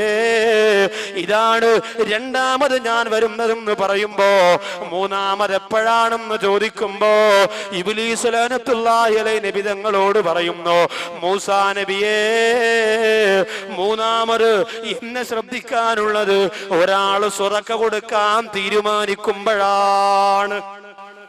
ഒരാൾ സ്വതക്ക കൊടുക്കാൻ തീരുമാനിക്കുമ്പോ പെട്ടെന്ന് ഇബ്ലീസ് വന്നിട്ട് പറയും, അത്രയും കൊടുക്കണോ? 2 ദിവസം താമസിച്ചാൽ അതിന്റെ നേർ പകുതിയാകും, 3 ദിവസം താമസിച്ചാൽ 1/4 ഭാഗമാകും, 4ന്റെ അന്ന് 50 രൂപ കൊണ്ട് കൊടുത്ത് പോട്ടെ ആകാശരാമ. ഇന്നലെ ഇവിടെ നിന്ന് പോയ ഒരു സഹോദരൻ ഉദാഹരണത്തിന് ചിന്തിച്ചോ, 5000 രൂപ ഇന്ന് ഇവിടെ കൊടുക്കണം പാവപ്പെട്ട കൊച്ചുങ്ങൾക്ക് വേണ്ടി. ഒന്നുമല്ലെങ്കിലും ഇത്രയും ജനങ്ങൾ ഒരുമിച്ച് കൂടിയതിൽ ഒരാളുടെ ആമീൻ സ്വീകരിച്ചുകൊണ്ട് അള്ളാഹു എന്നെ രക്ഷപ്പെടുത്തിയാലോ എന്ന് ചിന്തിച്ചുകൊണ്ട് 5000 കൊടുക്കാൻ തീരുമാനിച്ചു. വീട്ടിൽ പോയപ്പോ ഭാര്യ പറഞ്ഞു, പിന്നെ വല്ലതും കൊടുക്കണ്ടേ, പാവം, നല്ല പരിപാടിയാണ്, അതുകൊണ്ട് നമ്മുടെ വകയായിട്ട് എന്തേലും പാവപ്പെട്ട കുഞ്ഞുങ്ങളൊക്കെ നിക്കാഹിപ്പിക്കാനല്ലേ, നമുക്കും ഇല്ലേ 3 മക്കള്. ഇതൊക്കെ പറയുമ്പോ ഭർത്താവ് പറയാം 5000 രൂപ കൊടുക്കണം. 5000 രൂപയെ ഞാൻ വല്ല 500 രൂപയാണ് കൊടുത്താവുന്നോ? എന്റെ റബ്ബേ, ഇയാളെ ആള് കൊള്ളാലോ, 5000 രൂപയെ പടച്ചവനെ. ഇന്ന് രാവിലെ ഇവിടെ ഒരാള് വന്നതേ ഉള്ളൂ, കറണ്ടിലെ അടുപ്പം കൊണ്ട്. ഞാൻ പൈസ ഇല്ലെന്ന് വേണ്ടെന്ന് പറഞ്ഞു വിട്ടതാ. കറണ്ടിലെ അടുപ്പ് കമ്പനി പരിചയപ്പെടുത്തുന്ന പുതിയ സാധനമാണ് താത്ത, സ്വിച്ച് ഇട്ടാ മതി, ചായ റെഡി. താത്ത പറയും ഇന്ന് നോക്കട്ടെ, ഒരു ഗ്ലാസ് ചായ ഇട്ട് കുടിച്ച് താത്ത പറയും പൈസ ഇല്ല. എന്റെ പ്രിയപ്പെട്ടവരെ, അങ്ങനെ കമ്പനി പരിചയപ്പെടുത്തുന്ന സാധനങ്ങളുമായിട്ട് രാവിലെ വന്നപ്പോ വാങ്ങാതെ പറഞ്ഞു വിട്ടതല്ലേ. അതുകൊണ്ട് 5000 ഒന്നും കൊടുക്കണ്ട, ബാക്കി തഴവയിൽ എത്ര ആൾക്കാരുണ്ട് കാശുള്ളവര്. അതുകൊണ്ട് 5000 വേണ്ട, 2500 രൂപ കൊടുക്കണം. അങ്ങനെ തീരുമാനിക്കുന്നു. 2500 ആയി. രാവിലെ ആകുമ്പോ ഒരാൾ കല്യാണം വിളിക്കാൻ വന്നു, അവിടെ ഒരു 500 കൊടുക്കണ്ടേ, അപ്പൊ 2000 അവിടെ പള്ളി കൊടുത്തിട്ട് അവിടെ 500 കൊടുക്കുക. അപ്പൊ 5000 പിന്നെ 2000 ആയി. അങ്ങനെ പാല് അച്ഛനും അച്ചാരം പിന്നെ കൊടുത്ത് അവസാനം ഇവിടെ വരുമ്പോ ദുആ ലിസ്റ്റിൽ പറയാൻ മടി. കാരണം എന്താ, 25 രൂപയേ ഉള്ളൂ, ബക്കറ്റ് കൊണ്ടുവരുമ്പോ ഇടാം. 5000 രൂപ ഒറ്റ ദിവസം കൊണ്ട് 25 രൂപയായി. ആലോചിച്ച് നോക്കി, ആര് സ്വതക്ക കൊടുക്കാൻ തീരുമാനിക്കുന്നുവോ പിശാചവിടെ കടന്നു വരുമെന്നാണ്. എന്നിട്ട് ആ പിശാച പൈസയെ കുറച്ചു കൊണ്ടുവരും. കാരണം എന്തെന്നറിയോ, അസ്വദഖത്തു റദ്ദുൽ ബലാ. സ്വദഖ എന്ന് പറയുന്നത് നിനക്ക് വരാനിരിക്കുന്ന ഒരുപാട് അപകടത്തെ അള്ളാഹു മാറ്റുന്നതിനൊരു കാരണമാണ്. അതുകൊണ്ട് നീ അപകടത്തിൽ വീഴുന്നതാണ് പിശാചിനിഷ്ടം. ഈ 3 സമയങ്ങളാണ് പിശാച് കടന്നു വരുന്ന ഏറ്റവും എളുപ്പമുള്ള വഴികൾ. ശ്രദ്ധിക്കണേ. അതുകൊണ്ട് എന്റെ പ്രിയമുള്ള സഹോദരങ്ങളെ, ഗൗരവത്തോടെ ആലോചിച്ചുകൊണ്ട് പിശാചിന്റെ കാലടികളെ പിൻപറ്റല്ലേ. അവർക്ക് അല്ലാഹു കൊടുക്കുന്നത് നരകത്തിന്റെ 4ാമത്തെ കവാടമാകുന്ന സഈറാണ്. നരകത്തിന്റെ 4ാമത്തെ കവാടമാകുന്ന സഈറിലേക്ക് കടന്നു പോകുന്ന 2ാമത്തെ വിഭാഗം ആരെന്നറിയോ? ഖുർആനാണ് പറയുന്നത്, ഇന്നല്ലദീന യഅകുലൂന അംവാലൽ യതാമാ ദുൽമാ ഇന്നമാ യഅകുലൂന ഫീ ബുതൂനിഹിം നാറാ വസയസ്ലൗന സഈറാ വസയസ്ലൗന സഈറാ. നരകത്തിന്റെ 4ാമത്തെ കവാടമാര സഈറില്ലേ, ആ സഈറിലേക്ക് കടന്നു പോകുന്ന 2ാമത്തെ വിഭാഗമാരാണ്. ഇന്നല്ലദീന യഅകുലൂന അംവാലൽ യതാമാ ദുൽമാ. അക്രമപരമായി അനാഥ മക്കളുടെ സ്വത്ത് കഴിക്കുന്നവരാണ്. യതീമീങ്ങൾക്ക് അർഹതപ്പെട്ട, യതീമീങ്ങൾക്ക് അവകാശപ്പെട്ട സ്വത്ത് കഴിക്കുന്നവരാണ്. യഅകുലൂന ഫീ ബുതൂനിഹിം നാറാ. അവരുടെ വയറ്റിലേക്ക് അവര് കഴിക്കുന്നത് നരകത്തിന്റെ തീയാണ്. വസയസ്ലൗന സഈറാ. അവരെ സഈർ എന്ന് പറയുന്ന നരകത്തിന്റെ 4ാമത്തെ കവാടത്തിൽ കടത്തുന്നതാണെന്ന് അല്ലാഹുവിന്റെ ഖുർആനാണ് പ്രിയപ്പെട്ടവരെ പറയുന്നത്. യതീം ഖാന നടത്തുന്നവര്, യതീം മക്കളുടെ പേര് പറഞ്ഞ് വയറ് വളർത്തുന്നവര്, യതീമിന്റെ പേര് പറഞ്ഞുകൊണ്ട് ഗൾഫിൽ പോയി പണം പിരിക്കുന്നവര്, യതീമിന്റെ പേര് പറഞ്ഞുകൊണ്ട് വസ്തു വാങ്ങുന്നവര്, യതീംഖാന നടത്തിയിട്ട് മോളെ കെട്ടിച്ചവര്, യതീംഖാന നടത്തിയിട്ട് വലിയ വാഹനമെടുത്തവര്, അതിന്റെ 1 രൂപയെങ്കിലും യതീമക്കൾക്ക് അർഹതപ്പെട്ട പൈസയാണെങ്കിൽ മോനെ, നീ ആലിമാകട്ടെ, നീ ജാഹിലാകട്ടെ, നീ കൊടികെട്ടിയ പണ്ഡിതനാകട്ടെ, യഅകുലൂന ഫീ ബുതൂനിഹിം നാറാ. വജത്തിലേക്ക് കഴിക്കുന്നൊരു നരകത്തിന്റെ തീയാണ്. വസയസ്ലൗന സഈറാ. അവർക്ക് സഈർ എന്ന നരകത്തിന്റെ 4ാമത്തെ കവാടമാണ്.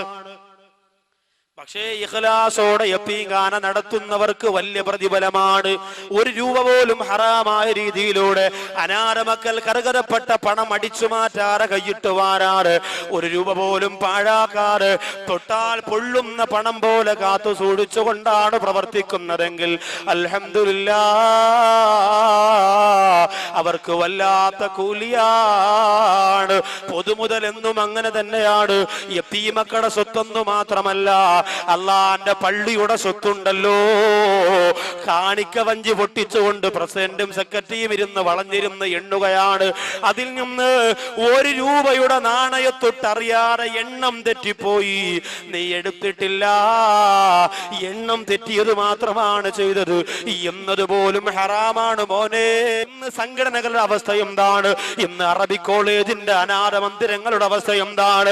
ഇഖ്ലാസുള്ള പടച്ചോനെ പേടിയുള്ളവരെല്ലാം നടത്തുന്നതെങ്കിൽ വല്ലാത്ത അപകടം തന്നെ. നിന്റെ നരകത്തിന് പിന്നെ വേറെങ്ങും പോണ്ട.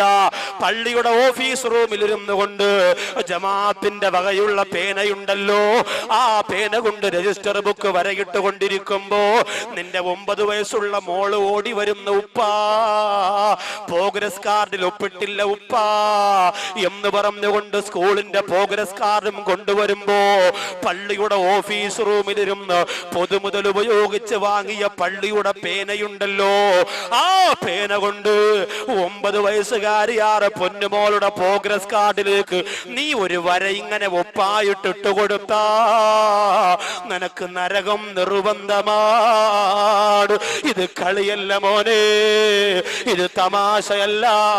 പള്ളിയുടെ പൈസ എടുത്ത് പലിശയ്ക്ക് കൊടുക്കുന്ന കാപാലികന്മാരുടെ കൈകളിലല്ലേ ഇന്ന് കേരളത്തിന്റെ ഒട്ടുമിക്ക പള്ളികളും സ്ഥിതി ചെയ്യുന്നത്.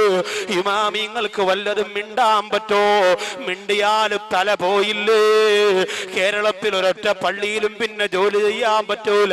പിന്നെ പെൺവാണിഭത്തിന്റെ നോട്ടീസ് അടിച്ചിറക്കി ഏത് പള്ളിയിൽ പാവപ്പെട്ട ഉസ്താദ് പോയിരുന്നാലും പാരയും ഫിത്തരയുമായിട്ട് ആളെ വിട്ടുകൊണ്ട് ലോകത്തൊരുപാട് പ്രശ്നമുണ്ടാക്കുന്ന പണപ്പൊതിയന്മാരെ.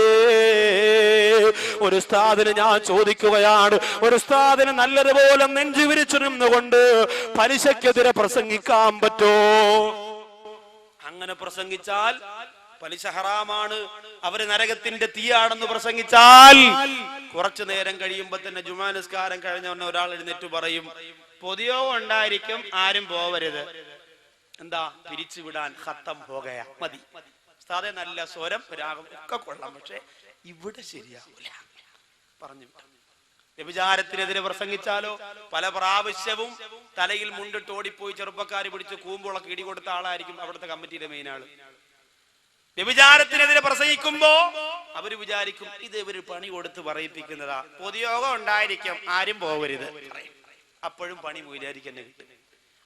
എത്ര സ്ഥലത്ത് ഇതൊന്നും പറയാതിരിക്കാൻ, ഇതൊന്നും കണ്ടില്ല കേട്ടില്ല എന്ന് വെച്ചുകൊണ്ട് അവര് വരുമ്പോ എഴുന്നേറ്റ് നിൽക്കുന്ന 3000 രൂപ ശമ്പളം വാങ്ങുന്ന പ്രിയപ്പെട്ട പണ്ഡിതന്മാരെ, അല്ലാന്റെ കോടതിയുണ്ട് മോനെ.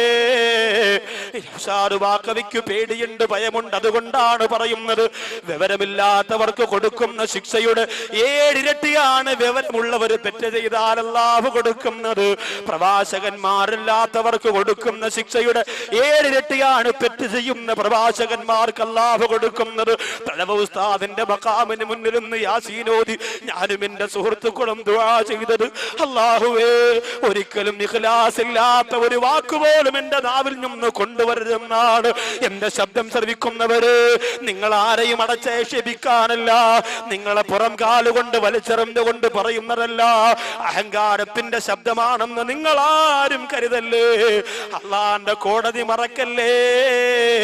നരകത്തിന്റെ അടിത്തട്ടിലേക്ക് പോകുമ്പോ പലിശക്കാരന്റെ തലോടൽ കാണൂല്ല, വ്യഭിചാരിയുടെ സന്തോഷം കാണൂല്ല, അതേ രാഷ്ട്രീയ മേലാളന്മാരുടെ താങ്ങലും തടവലും കാണൂല. ഒറ്റയ്ക്കാണ് മോനെ, ഒറ്റയ്ക്കാണ് മോനെ. അല്ലാഹു കാത്തുരക്ഷിക്കട്ടെ. അതുകൊണ്ട് അനാഥ മക്കളെ തൊട്ടുള്ള കളി വേണ്ട. യതീമക്കളുണ്ടോ അവരെ ശ്രദ്ധിക്കണേ. ഒരു അനാഥ പെൺകുട്ടിയുടെ കല്യാണം എന്നറിഞ്ഞാൽ, വാപ്പയില്ലാതെ വളർന്ന പൊന്നുമോൾ എനിക്കാണെന്നറിഞ്ഞാ നിങ്ങളെ കൊണ്ട് ചെയ്യാൻ പറ്റുന്നത് നിങ്ങൾ ചെയ്യണേ. നിങ്ങളെ കൊണ്ട് കൊടുക്കാൻ പറ്റുന്നത് നിങ്ങൾ കൊടുക്കണേ. അതിന് അല്ലാഹുവിന്റെ മുന്നിൽ വല്ലാത്ത കൂലിയാ. അതൊരിക്കലും പാഴായി പോവില്ല. കഴിവിന്റെ പരമാവധി അനാഥ മക്കളെ സ്നേഹിക്കാൻ പറ്റോ, സന്തോഷിപ്പിക്കാൻ പറ്റോ, അവർക്കൊരു നേരത്തെ ഭക്ഷണം കൊടുക്കാൻ പറ്റോ, അവിടെ വിവാഹത്തിന് സഹായിക്കാൻ പറ്റോ, അത് വല്ലാത്ത സന്തോഷമാണ്.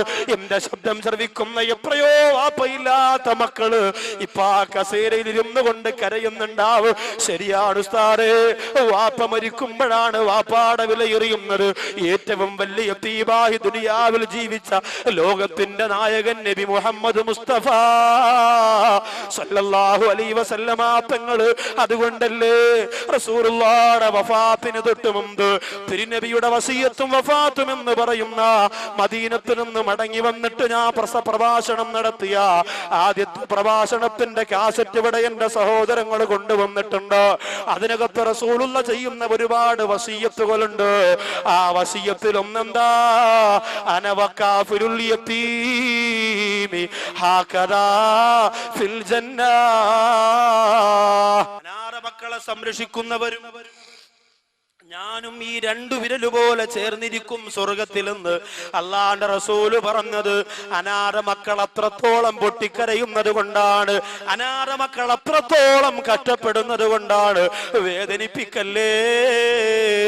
നിങ്ങളുടെ മുമ്പിലേക്ക് വന്നു കയറുന്ന, നിങ്ങളുടെ വീട്ടിലേക്ക് പിരിവിന് വരുന്ന കലണ്ടർ കൊണ്ടുവരുന്ന, രസീതും കൊണ്ടുവരുന്ന യതീമക്കളെ ആക്ഷേപിക്കല്ലേ. കൊടുക്കാനൊന്നുമില്ലെങ്കിലും പറഞ്ഞു വിട്ടോ, അല്ലാതെ അവരെ കൊണ്ട് അധിക്ഷേപിച്ചുകൊണ്ട് പറഞ്ഞു വിടല്ലേ. ഒരനാഥ കുഞ്ഞ് നമ്മൾ കാരണമായി കരഞ്ഞ് ആ കണ്ണുനീര് ദുനിയാവിന്റെ തൊലിക്ക് പുറത്ത് വീണ രക്ഷയില്ല മുസ്ലിമേ.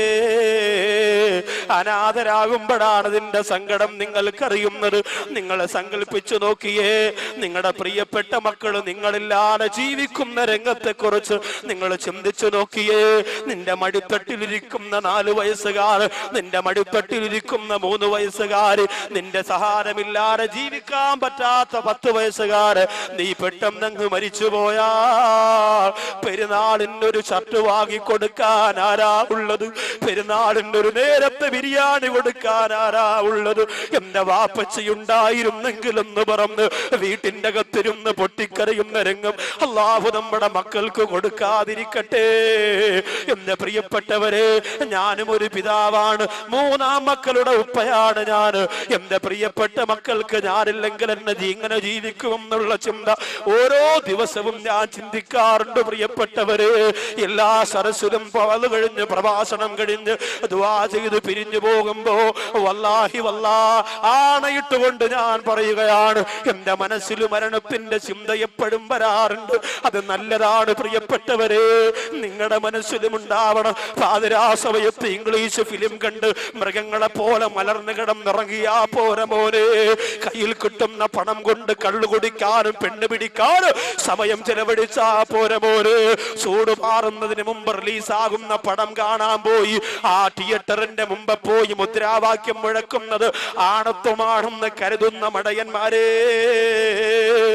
ആലോചിക്കുപോലെ എത്രയോ പേരെ അള്ളാഹു കിടപ്പിക്കളന്നില്ലേ, എത്രയോ പേരെ പച്ചമണ്ണിന്റെ അകത്തേക്ക് അള്ളാഹു മണ്ണിട്ട് മൂടിയില്ലേ.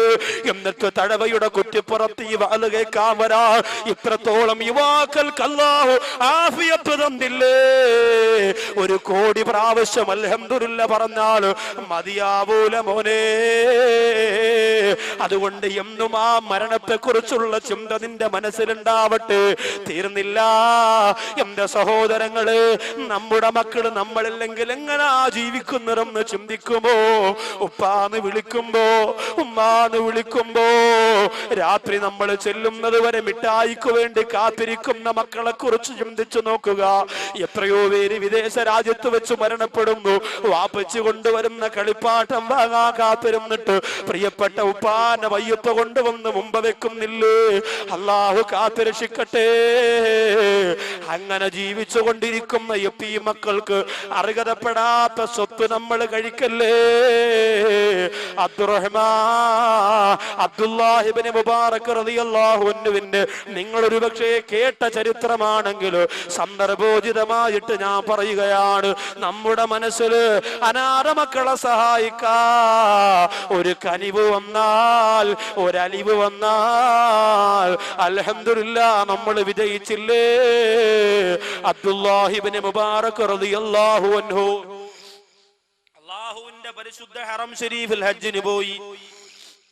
പോയിട്ട് ഹജ്ജ് കഴിഞ്ഞു മടങ്ങി വന്നപ്പോ അബ്ദുല്ലാഹി ഇബ്നു മുബാറക് റളിയല്ലാഹു അൻഹു സ്വപ്നം കാണുകയാണ്. അല്ലയോ അബ്ദുല്ലാഹ്, നിങ്ങൾ ചെയ്ത ഹജ്ജ് അല്ലാഹു സ്വീകരിച്ചിട്ടില്ല.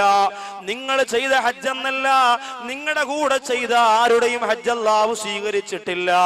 അബ്ദുല്ലാഹി ഇബ്നു മുബാറക് റളിയല്ലാഹു അൻഹു ഒരു രാത്രിയിൽ 3 പ്രാവശ്യമാണ് ആ സ്വപ്നം കണ്ടത്. ചാടി എഴുന്നേറ്റു, വീണ്ടും കിടന്നുറങ്ങി. നിങ്ങളുടെ ഹജ്ജ് അല്ലാഹു സ്വീകരിച്ചില്ലെങ്കിലും വിഷമിക്കണ്ട അബ്ദുല്ലാഹ്. ഡമസ്കസിലുള്ള മുവഫഖ് എന്ന് പറയുന്ന ഒരു മനുഷ്യനുണ്ട്. ഡമസ്കസിലെ ചെരുപ്പ് കുത്തിയാര മുവഫഖ് എന്ന് പറയുന്ന മനുഷ്യനുണ്ട്. ആ മനുഷ്യന് ഹജ്ജ് ചെയ്യാൻ കൊതിയുണ്ടായിരുന്നു. അയാൾ ഹജ്ജിന് വന്നില്ല. എങ്കിലും അല്ലാഹു അയാളെ ഹാജിയായി പരിഗണിച്ചു. എന്നിട്ട് അയാളുടെ ബറക്കത്ത് കൊണ്ട് ഇപ്രാവശ്യം സ്വീകരിക്കാത്ത എല്ലാ ഹജ്ജുകളും അല്ലാഹു സ്വീകരിച്ചു. അബ്ദുല്ലാഹി ഇബ്നു മുബാറക് റളിയല്ലാഹു അൻഹു ചാടി എഴുന്നേൽക്കുകയാ. തന്റെ വാഹനപ്പുറത്തേക്ക് കയറുകയാ. ഒരു കമ്പിളി കൊണ്ട് ശരീരം മൂടുകയാണ്. തണുപ്പുള്ള രാത്രിയാണ്. തന്റെ ഒട്ടകത്തിന്റെ പുറത്ത് കയറിയിരുന്നു കൊണ്ട് ഡമസ്കസ് എന്ന് പറയുന്ന മൈലുകൾക്കപ്പുറമുള്ള രാജ്യം ലക്ഷ്യമാക്കിയിട്ട് പാതിരാ സമയത്ത് യാത്ര ചെയ്തു പോവുകയാണ്. അബ്ദുല്ലാഹി ഇബ്നു മുബാറക് റളിയല്ലാഹു തആല അൻഹു ഡമസ്കസിൽ ചെന്നു. ഐന മുവഫഖ്, ഐന മുവഫഖ്, ഐന മുവഫഖ്, എവിടെ മുവഫഖ്, എവിടെ മുവഫഖ്, എവിടെ എന്ന് ആ ഡമസ്കസിന്റെ പരിസരങ്ങളിൽ മുഴുവനും എന്ന് വിളിച്ചു ചോദിച്ചു. അവസാനം ഒരാൾ പറഞ്ഞു, അബ്ദുല്ലാഹ്, ഈ ഡമസ്കസിൽ ഒരു മുവഫഖിനെ ഞങ്ങൾക്കറിയുള്ളൂ. ആ മുവഫഖിനെ നിങ്ങൾ അന്വേഷിക്കേണ്ട കാര്യമില്ലല്ലോ. അബ്ദുല്ലാഹി ഇബ്നു മുബാറക് റളിയല്ലാഹു അൻഹു ചോദിച്ചു, എന്തേ കാരണം? അവര് പറയുന്നു, അബ്ദുല്ലാഹ്, ആ മുവഫഖ് ഒരു ചെരുപ്പ് കുത്തിയാണ് അബ്ദുല്ലാഹ്. ഡമസ്കസിന്റെ കമ്പോളത്തിന്റെ മൂലക്കിരുന്നു കൊണ്ട്, ചെറിയ ഒരു ഓലപ്പുരയ്ക്കകത്തിരുന്നു കൊണ്ട് സമ്പന്ന വർഗത്തിന്റെ വില കൂടിയ ചെരുപ്പ് പൊട്ടിപ്പോകുമ്പോ ആ ചെരുപ്പ് തന്റെ കൈകൊണ്ട് തച്ചു കൊടുക്കുന്ന, തുന്നിക്കൊടുക്കുന്ന ജോലിയാണ് അബ്ദുല്ലാഹി ഇബ്നു മുബാറക് റളിയല്ലാഹു അൻഹു പറഞ്ഞു, മതി, എനിക്കാ മുവഫഖിനെ മതി, എനിക്കാ മുവഫഖിനെ കണ്ടാ മതി. അങ്ങനെ അബ്ദുല്ലാഹി ഇബ്നു മുബാറക് റളിയല്ലാഹു അൻഹു ആ മുവഫഖിനെ കാണാൻ വേണ്ടി ചെന്നു. അസ്സലാമു അലൈക്കും എന്ന് പറഞ്ഞപ്പോ സലാം മടക്കിയിട്ട് മുവഫഖ് പുറത്തേക്ക് ഇറങ്ങി വന്നു. മുഷിഞ്ഞ വസ്ത്രമാണ് മുവഫഖ് ധരിച്ചിരുന്നത്. ചെരുപ്പ് കുത്തിയാരി മുവഫഖ് ജോലി ചെയ്യുകയാണ്. അബ്ദുല്ലാഹി ഇബ്നു മുബാറക്കിനെ കണ്ടപ്പോ മുവഫഖ് ചോദിച്ചു, എന്തേ നിങ്ങൾ എവിടുന്നാ വരുന്നതെന്താ വന്നത്? അബ്ദുല്ലാഹി ഇബ്നു മുബാറക് റളിയല്ലാഹു അൻഹു ചോദിച്ചു, മുവഫഖേ, നിനക്ക് ഹജ്ജിന് പോകാൻ ആഗ്രഹമുണ്ടായിരുന്നോ?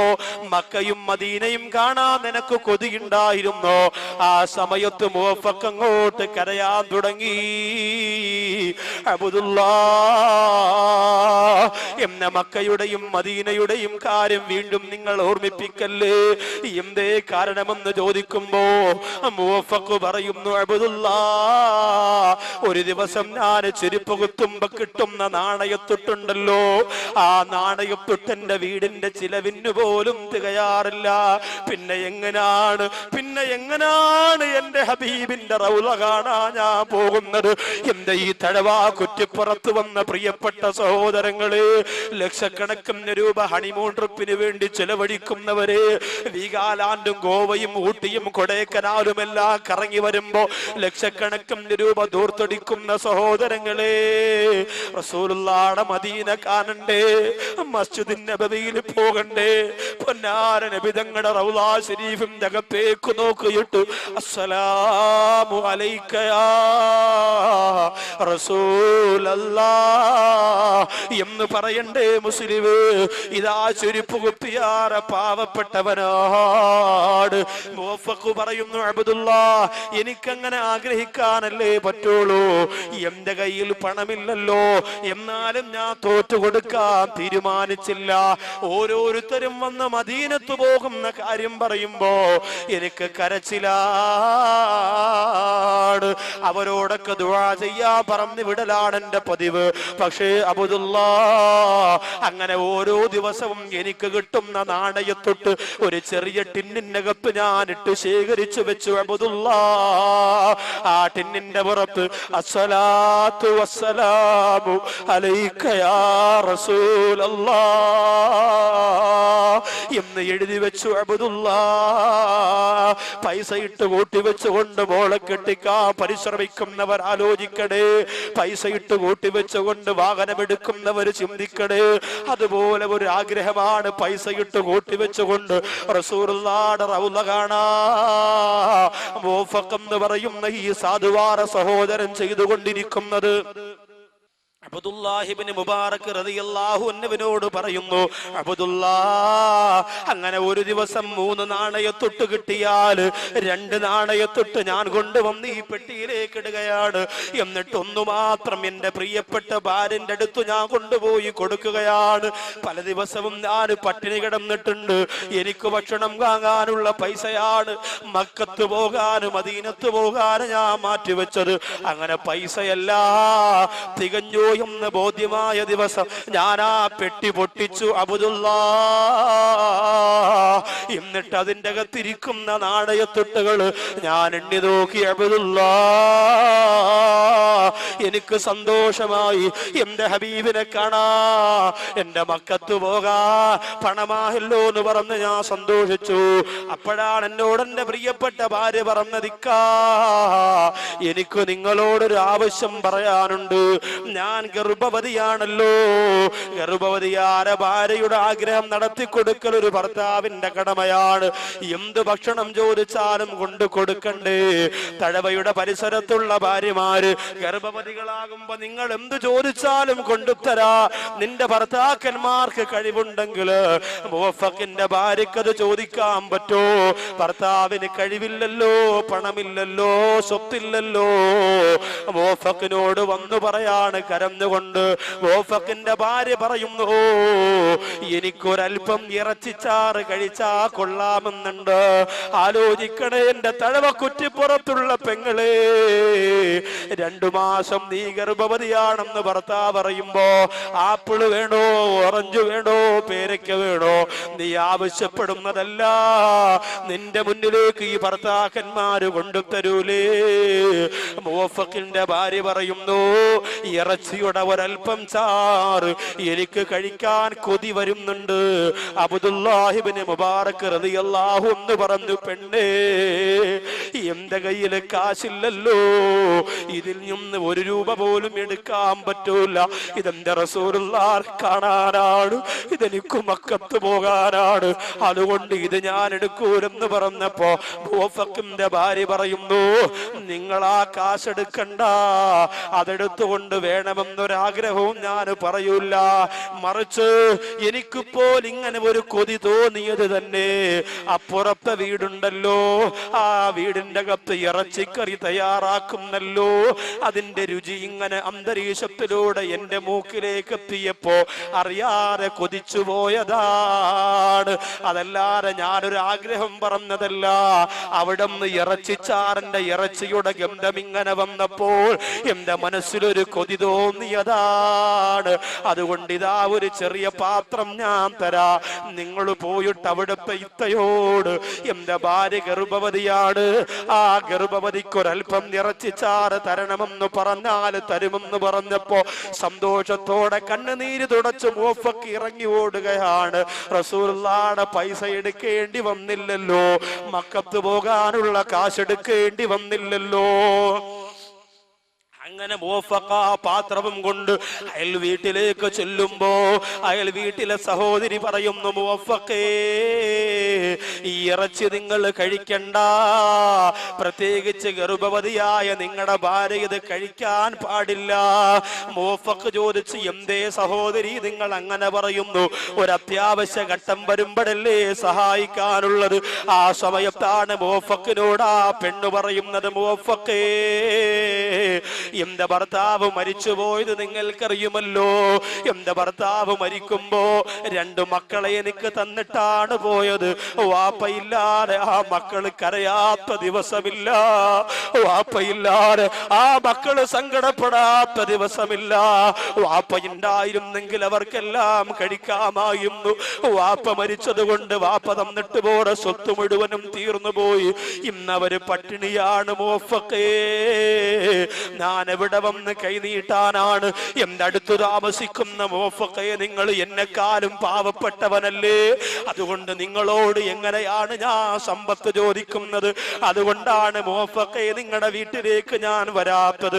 പിന്നെ എവിടെ നിന്നാണ് പെങ്ങളെ നിനക്ക് ഇറച്ചി എന്ന് ചോദിച്ചപ്പോ ആ പെങ്ങള് കരഞ്ഞുകൊണ്ട് പറയുന്നു, മുവഫഖേ, എന്റെ മക്കള് ഒന്നും കഴിക്കാതെ കരഞ്ഞ് കരഞ്ഞ് കരഞ്ഞ് മരിക്കുമെന്നുറപ്പായപ്പോ അള്ളാഹുവിനെ തവക്കുലാക്കിയിട്ട് ഞാൻ എന്റെ വീട്ടിൽ നിന്ന് ഇറങ്ങി. മുവഫഖേ, എവിടെന്നെങ്കിലും എന്തെങ്കിലും കിട്ടുമെങ്കിൽ എന്റെ മക്കൾക്ക് കൊണ്ടുവന്ന് കൊടുക്കാമെന്ന് കരുതി ഞാൻ മരുഭൂമിയിലൂടെ നടന്നു പോകുമ്പോ കുറെ ദൂരത്ത് പക്ഷികളെന്തോ കൊത്തി വലിക്കുന്നത് കണ്ടു. മുവഫഖേ, പക്ഷികളെന്തോ കൊത്തി വലിച്ചുകൊണ്ടിരിക്കുന്നത് കണ്ടു. മുവഫഖേ, ഞാൻ അവിടെ ഓടിച്ചെന്ന് മുവഫഖേ ചെന്നു നോക്കുമ്പോ ഒരു ചത്തുപോയ കോവർ കഴുതയുടെ ശവമാണ്. മുവഫഖേ, ചത്തുമലന്ന് കിടക്കുന്ന കോവർ കഴുത, ജനങ്ങൾ ഒരുപാട് വെറുക്കുന്ന കോവർ കഴുത, ആ കോവർ കഴുതയുടെ ശരീരമാണ് ആ പക്ഷികൾ കൊത്തി വലിച്ചു കൊണ്ടിരിക്കുന്നത്. മുവഫഖേ, അത് കണ്ടപ്പോ ഞാൻ മരുഭൂമിയുടെ മണ്ണുവാരി പക്ഷികളെ എറിഞ്ഞോടിച്ചു. മുവഫഖേ, എന്നിട്ട് ഞാൻ തീരുമാനിച്ചു, എന്റെ മക്കൾക്ക് വേണ്ടി അള്ളാഹു തന്നതായിരിക്കാ, എന്റെ പിഞ്ചോമന മക്കൾക്ക് കൊടുക്കാൻ എന്റെ കരുണക്കടലാറ പടച്ചതമ്പുരാ തന്നതായിരിക്കാമെന്ന് പറഞ്ഞ് ആ കോവർ കഴുതയെ വലിച്ചെടുത്തു കൊണ്ടുവന്ന് കഴുകി വൃത്തിയാക്കി എന്റെ മക്കൾക്ക് കൊടുക്കാൻ ഈ വീട്ടിന്റെ അകത്ത് തയ്യാറാക്കുന്ന പാചകത്തിന്റെ സ്വാദാണ് നിങ്ങളുടെ ഭാര്യ അനുഭവിച്ചു കൊണ്ടിരിക്കുന്നത്. അല്ലാതെ ഇത് നിങ്ങൾക്ക് കഴിക്കാൻ പറ്റുന്ന മാംസമല്ല എന്ന് പറഞ്ഞപ്പോൾ അത് കേട്ട ഉടനെ മുവഫഖ് ഞെട്ടിത്തരിച്ചു പോയി, പൊട്ടിക്കരഞ്ഞു പോയി. മുവഫഖേ, ആ കോവർ കഴുതയുടെ മാംസമാണ് എന്റെ വീട്ടിന്റെ അകത്തുള്ള യതീമക്കൾക്ക് ഞാൻ കൊടുക്കുന്നതെന്ന് പറഞ്ഞപ്പോൾ കയ്യിലിരിക്കുന്ന ഇറച്ചിച്ചാറ് വാങ്ങാൻ കൊണ്ടുവന്ന പാത്രമില്ലേ, മുവഫഖ് ദൂരേക്ക് വലിച്ചെറിഞ്ഞില്ലേ? എന്നിട്ട് തന്റെ ചെറ്റക്കൂരയിലേക്ക് ഓടിച്ചെല്ലുകയാണ്. ഇറച്ചിക്കറി വാങ്ങാൻ കാത്തിരിക്കുന്ന ഭാര്യയോട് പറയുന്നു, മാറി നിൽക്കു പെണ്ണേ. തട്ടിമാറ്റിയിട്ടകത്തേക്ക് പോയി റസൂലുള്ളാഹിയുടെ റൗള കാണാൻ ഹജ്ജിന് പോകാൻ വേണ്ടി കൂട്ടിവെച്ചിരിക്കുന്ന നാണയത്തൊട്ടുകൾ ഒന്നുപോലും ബാക്കി വെക്കാതെ മുഴുവനും വാരിയെടുക്കുകയാണ്. അസ്സലാമു അലൈക യാ റസൂലല്ലാഹ്,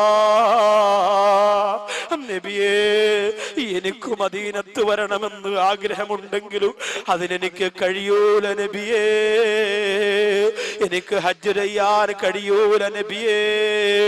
എന്റെ വീടിന്റെ അടുത്ത് അനാഥ മക്കൾ ഇത്രത്തോളം പട്ടിണി കിടന്നുകൊണ്ട് ചത്തുപോരെ കോവർ കഴുതയുടെ മാംസം കഴിക്കുമ്പോ എനിക്കെന്തു മദീന, എനിക്കെന്തു മക്ക എന്ന് പറഞ്ഞ പണം മുഴുവനും കൊണ്ടുവന്ന് യതീമക്കളെ വാരി പുണർന്നുകൊണ്ട് ചുംബനം കൊടുത്തിട്ട് പറയുന്നു, മക്കളെ, ഇനി മുവഫഖ് നിങ്ങൾക്കുള്ളതാണ് മക്കളെ. അറിഞ്ഞിരുന്നില്ല, ഞാൻ അറിഞ്ഞിരുന്നില്ല എന്ന് പറഞ്ഞുകൊണ്ട് ആ നാണയത്തൊട്ടുകൾ മുഴുവനും അനാഥ മക്കൾക്ക് സ്വതക്ക കൊടുത്തിട്ട് കണ്ണീരോടെ തിരിച്ചിറങ്ങി വന്നു എന്ന് മുവഫഖ് അബ്ദുല്ലാഹി ഇബ്നു മുബാറക് റളിയല്ലാഹു അൻഹുവിനോട് പറയുമ്പോ അബ്ദുല്ലാഹി ഇബ്നു മുബാറക് 2 കൈയും വിരിച്ച് മുവഫഖിനെ വാരിപ്പുണരുകയാണ്. എന്നിട്ട് പറയുന്നു, മുവഫഖേ, നീ ഹജ്ജിന് പോയില്ലെങ്കിൽ എന്താ അള്ളാഹു നിന്നെ ഹാജിയായി പരിഗണിച്ചിരിക്കുന്നു. മുവഫഖേ, സ്വീകരിക്കപ്പെടാത്ത ഹജ്ജുകൾ പോലും അള്ളാഹു സ്വീകരിച്ചിരിക്കുന്നു. മുവഫഖേ എന്ന് അബ്ദുല്ലാഹി ഇബ്നു മുബാറക് റളിയല്ലാഹു അൻഹു പറഞ്ഞു കൊടുക്കുമ്പോ എന്റെ മുമ്പിലിരിക്കുന്ന സഹോദരങ്ങള്, എന്റെ മുമ്പിലിരിക്കുന്ന സഹോദരിമാര്, പാവപ്പെട്ടവരെ സഹായിക്കുന്നത് അള്ളാഹുവിന് വലിയ ഇഷ്ടമാണ്. അനാഥ മക്കളെ സഹായിക്കുന്നത് സൃഷ്ടാവിന് വലിയ ഇഷ്ടമാണ്. എന്നും അതിനാണ് അള്ളാഹു സ്ഥാനം കൊടുത്തിട്ടുള്ളത്. അറഅയ്തല്ലദീ യുകദ്ദിബു ബിദ്ദീൻ, ദീനിനെ വ്യാജമാക്കിയവർ, ദീനിനെ കളവാക്കിയവർ ആരെന്ന് നിങ്ങൾക്കറിയോ നബിയേ? ഫദാലികല്ലദീ യദ്ഉൽ യതീം, അവര് ബാബരി മസ്ജിദ് പൊളിച്ചവരല്ല, അവര് ഖുർആൻ കത്തിച്ചവരല്ല, അവര് ഉസ്താദുമാർക്കെതിരെ പ്രവർത്തിച്ചവരല്ല. ഫദാലികല്ലദീ യദ്ഉൽ യതീം, അവർ അനാഥ മക്കളെ ആട്ടി ഓടിച്ചവർ. അല്ലാഹുവിന്റെ ഖുർആനാ പറഞ്ഞത്, അവർ അനാഥ മക്കളെ ആട്ടി ഓടിച്ചവരാണ്. അനാഥ മക്കളുടെ നിക്കാഹിന്, പാവപ്പെട്ട പെൺകുട്ടികളുടെ നിക്കാഹിനെ സഹായിച്ചാൽ കിട്ടുന്ന പ്രതിഫലം എത്രയെന്ന് എന്റെ പ്രിയമുള്ളവരെ മനോഹരമായ മറ്റൊരു ചരിത്രമുണ്ട്. അതിലേക്ക് ഞാനിപ്പോ കടക്കുന്നില്ല. കടന്നാൽ എന്റെ വിഷയം ഇന്നും തീരുകയില്ല. നരകമെന്ന് പറയുന്ന വിഷയത്തിന്റെ സമാപനം കുറിച്ചുകൊണ്ട് പൊട്ടിക്കരഞ്ഞ് ആ നരകത്തിൽ നിന്ന് രക്ഷപ്പെടാൻ സർവസൃഷ്ടാവാര പടച്ചുറപ്പിനോട് കൈ ഉയർത്തി പൊട്ടിക്കരഞ്ഞുകൊണ്ട് വേണം ഇൻഷാ അല്ലാഹ് ഇന്ന് നമുക്ക് ഇവിടെ നിന്ന് പിരിയാൻ. അള്ളാഹു തൗഫീഖ് തന്ന് അനുഗ്രഹിക്കുമാറാകട്ടെ. നരകത്തിന്റെ അഞ്ചാമത്തെ കവാടം, നരകത്തിന്റെ അഞ്ചാമത്തെ കവാടം. അഞ്ചാമത്തെ കവാടത്തിലേക്ക് കടക്കുന്നതിന് മുമ്പ് ആ അഞ്ചാമത്തെ കവാടത്തെ കുറിച്ച് ഖുർആൻ പറഞ്ഞ രൂപം ഞാനൊന്ന് പരിചയപ്പെടുത്താം. സൗസിലീഹി സഖർ വമാ അദ്റാക മാ സഖർ ലവാഹത്തുൽ ലിൽ ബശർ ലാ തുബ്ഖി വലാ തദർ അലൈഹാ 19. അല്ലാഹുവിന്റെ ഖുർആൻ പറയുകയാണ്, നരകത്തിന്റെ അഞ്ചാമത്തെ കവാടം അള്ളാഹു ആർക്കാണ് കൊടുക്കുന്നത്? സൗസിലീഹി സഖർ. സഖർ എന്നാണ് നരകത്തിന്റെ അഞ്ചാമത്തെ കവാടത്തിന്റെ പേര്. ആ സഖർ എന്ന് പറയുന്ന കവാടത്തിന്റെ രൂപമാണ് അള്ളാഹു പിന്നെ വിശദീകരിക്കുന്നത്. വമാ അദ്റാക മാ സഖർ. നബിയെ, സഖർ എന്ന് പറയുന്ന കവാടം എന്തെന്ന് നബിതങ്ങളെ അവിടത്തേക്ക് അറിയുമോ? ലാ തുബ്ഖി വലാ തദർ. ആ സഖറിലേക്ക് മനുഷ്യരെ കടത്തിയാൽ ശരീരത്തിന്റെ ഒരൽപ്പം പോലും മെച്ചമുണ്ടാകൂല, മുഴുവനും കത്തിക്കരിഞ്ഞു പോകുന്നതാണ്. അലൈഹാ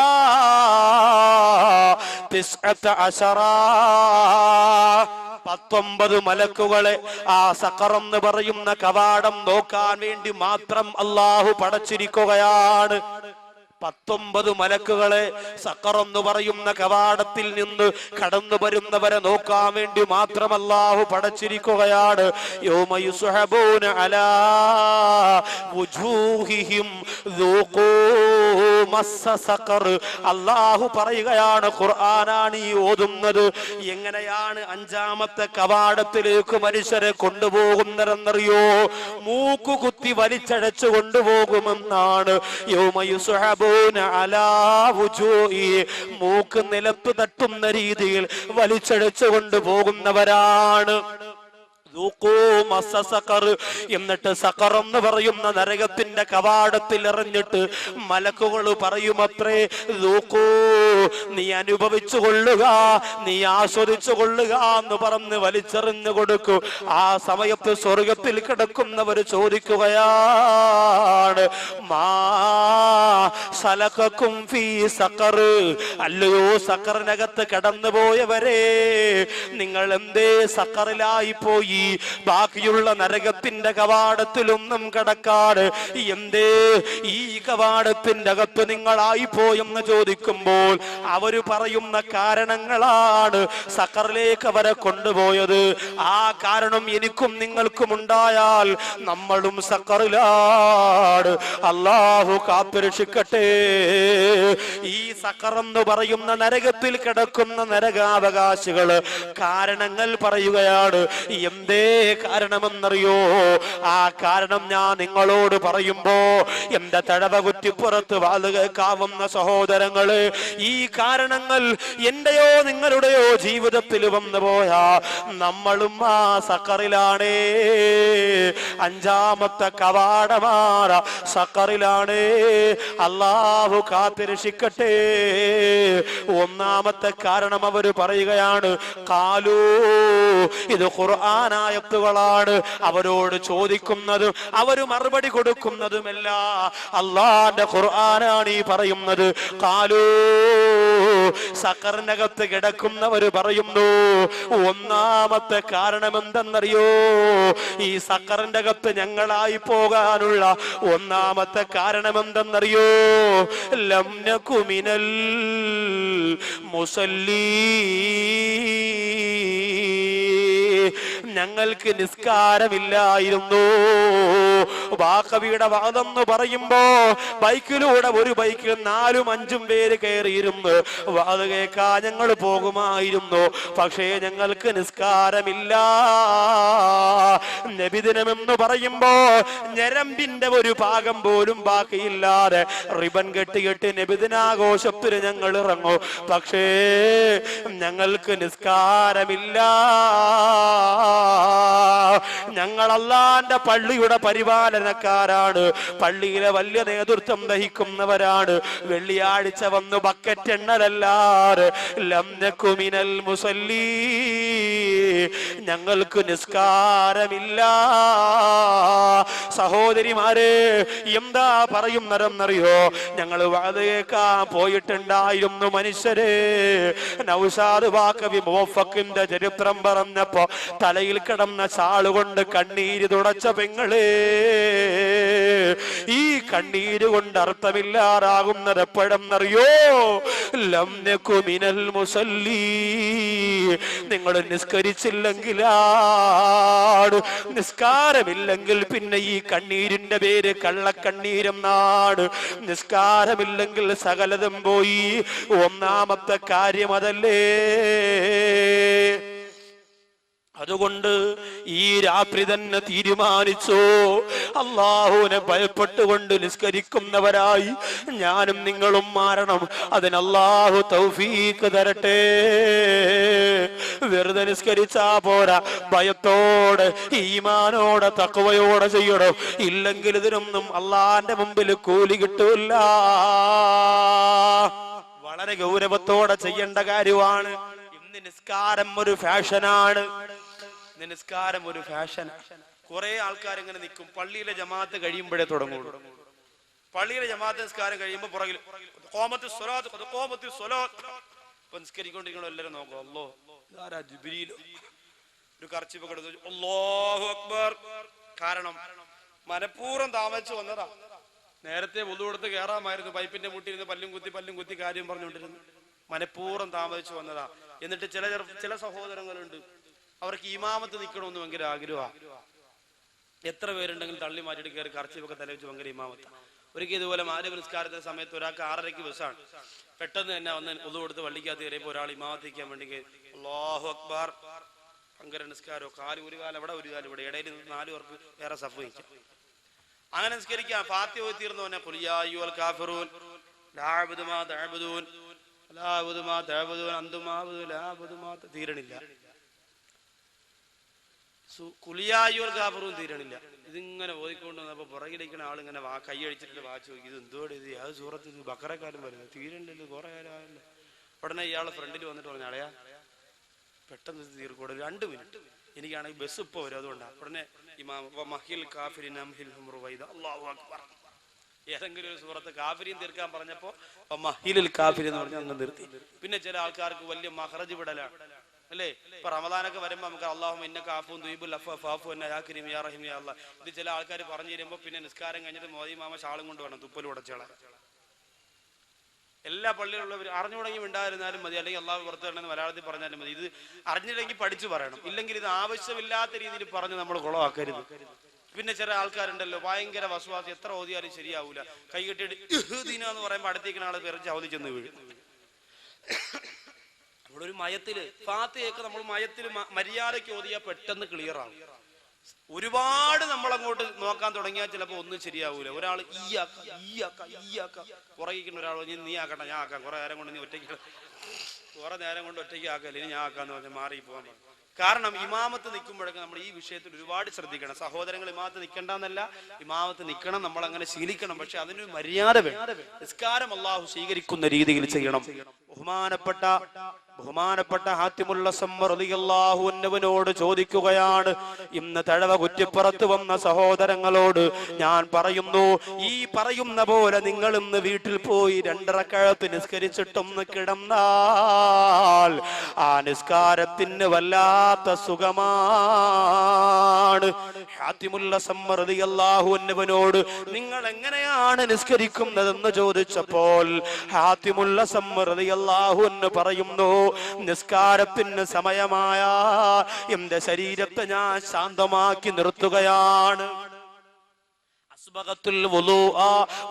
ഞാൻ പൂർണ്ണമായി എടുക്കുകയാണ്, എന്റെ ശരീരത്തെ ഞാൻ ശാന്തമാക്കി വെക്കുകയാണ്.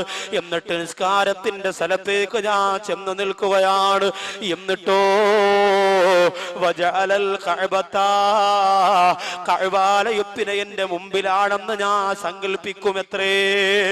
ഇന്നിവിടന്ന് പോകുന്നവർ നിസ്കരിക്കുമ്പോൾ കഅബാലയം എന്റെ മുമ്പിലാണെന്ന് സങ്കല്പിച്ചുകൊണ്ട് ഒരു 2 റക്അത്ത് നിങ്ങളൊന്ന് നിസ്കരിക്കുമോ? അല്ലാഹുവിന്റെ കഅബ എന്റെ മുമ്പിലാണെന്നൊന്ന് സങ്കല്പിക്കുമോ? എന്നിട്ടോ വജഅല സിറാത്ത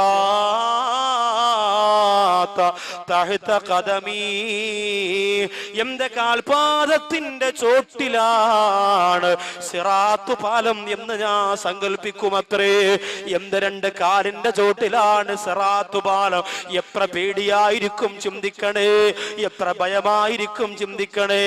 വജഅലൽ ജന്ന, സ്വർഗത്തെ എന്റെ വലതുഭാഗത്താക്കും. മനോഹരമായ അരുവികളുള്ള, പറവകളുള്ള, പുഷ്പങ്ങളുള്ള, തോട്ടങ്ങളുള്ള, സൗന്ദര്യമുള്ള സ്വർഗം. ആ സ്വർഗം എന്റെ വലതുഭാഗത്താണെന്ന് ഞാൻ സങ്കല്പിക്കുമത്രേ. വജഅലന്നാർ, നരകമില്ലേ? ഇന്നലെയും ഇന്നുമായി വേദനയോടെ നാം പറന്നുകൊണ്ടിരിക്കുന്ന, ആളി പടർന്നുകൊണ്ടിരിക്കുന്ന നരകമില്ലേ? ആ നരകം എന്റെ ഇടതുഭാഗത്താണെന്ന് മനസ്സുകൊണ്ട് ഞാൻ സങ്കല്പിക്കും. വജഅല മലക്കുൽ മൗത്തി അസ്റായീൽ, ഖാബിദുൽ അർവാഹ് മലക്ക് അസ്റായീൽ അലൈഹിസ്സലാം എന്റെ പുറകിലാണ് എന്ന് ഞാൻ മനസ്സുകൊണ്ട് ചിന്തിക്കും. സലാം വീട്ടിയിട്ട് എന്റെ റൂഹ് പിടിക്കാൻ അസ്റായീലിന്റെ പുറകിൽ വന്ന് നിൽക്കാണെന്ന് ഞാൻ ചിന്തിക്കും. എന്നിട്ടാണ് ഞാൻ നിസ്കരിക്കുന്നത് എന്ന് ഹാത്തിമുൽ അസ്സം റളിയല്ലാഹു തആല അൻഹു പറയുമ്പോ, എന്റെ സഹോദരങ്ങളെ, അങ്ങനെ ചിന്തിച്ച് നിസ്കരിക്കാൻ നിങ്ങൾക്ക് കഴിയുന്നുണ്ടോ?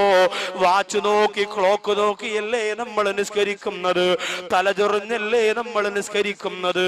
അസ്റായീൽ പുറകിലുണ്ടെന്ന് ചിന്തിച്ച്, സിറാത്ത് പാലത്തിന്റെ മുകളിലാണ് നീയെന്ന് ചിന്തിച്ച്, നരകമാണ് ഇടതുഭാഗത്തെന്ന് ചിന്തിച്ച് നിസ്കരിക്കാ എന്റെ പ്രിയപ്പെട്ട മുസ്ലിങ്ങളെ നമുക്ക് കഴിയണേ. ഒന്നാമത് പറഞ്ഞ വുളു പൂർണ്ണമായിട്ട് എടുക്കും. അങ്ങനെ തന്നെ എടുക്കണം. വുളു പൂർണ്ണമായിട്ട് തന്നെ എടുക്കണം. സഹോദരങ്ങളൊക്കെ, പ്രിയപ്പെട്ട ചെറുപ്പക്കാരോട് പറയുന്നു, പള്ളിയിൽ ബാത്റൂമിലേക്ക് നമ്മൾ മലമൂത്ര വിസർജനത്തിന് പോയാൽ നമുക്ക് നേരമില്ല.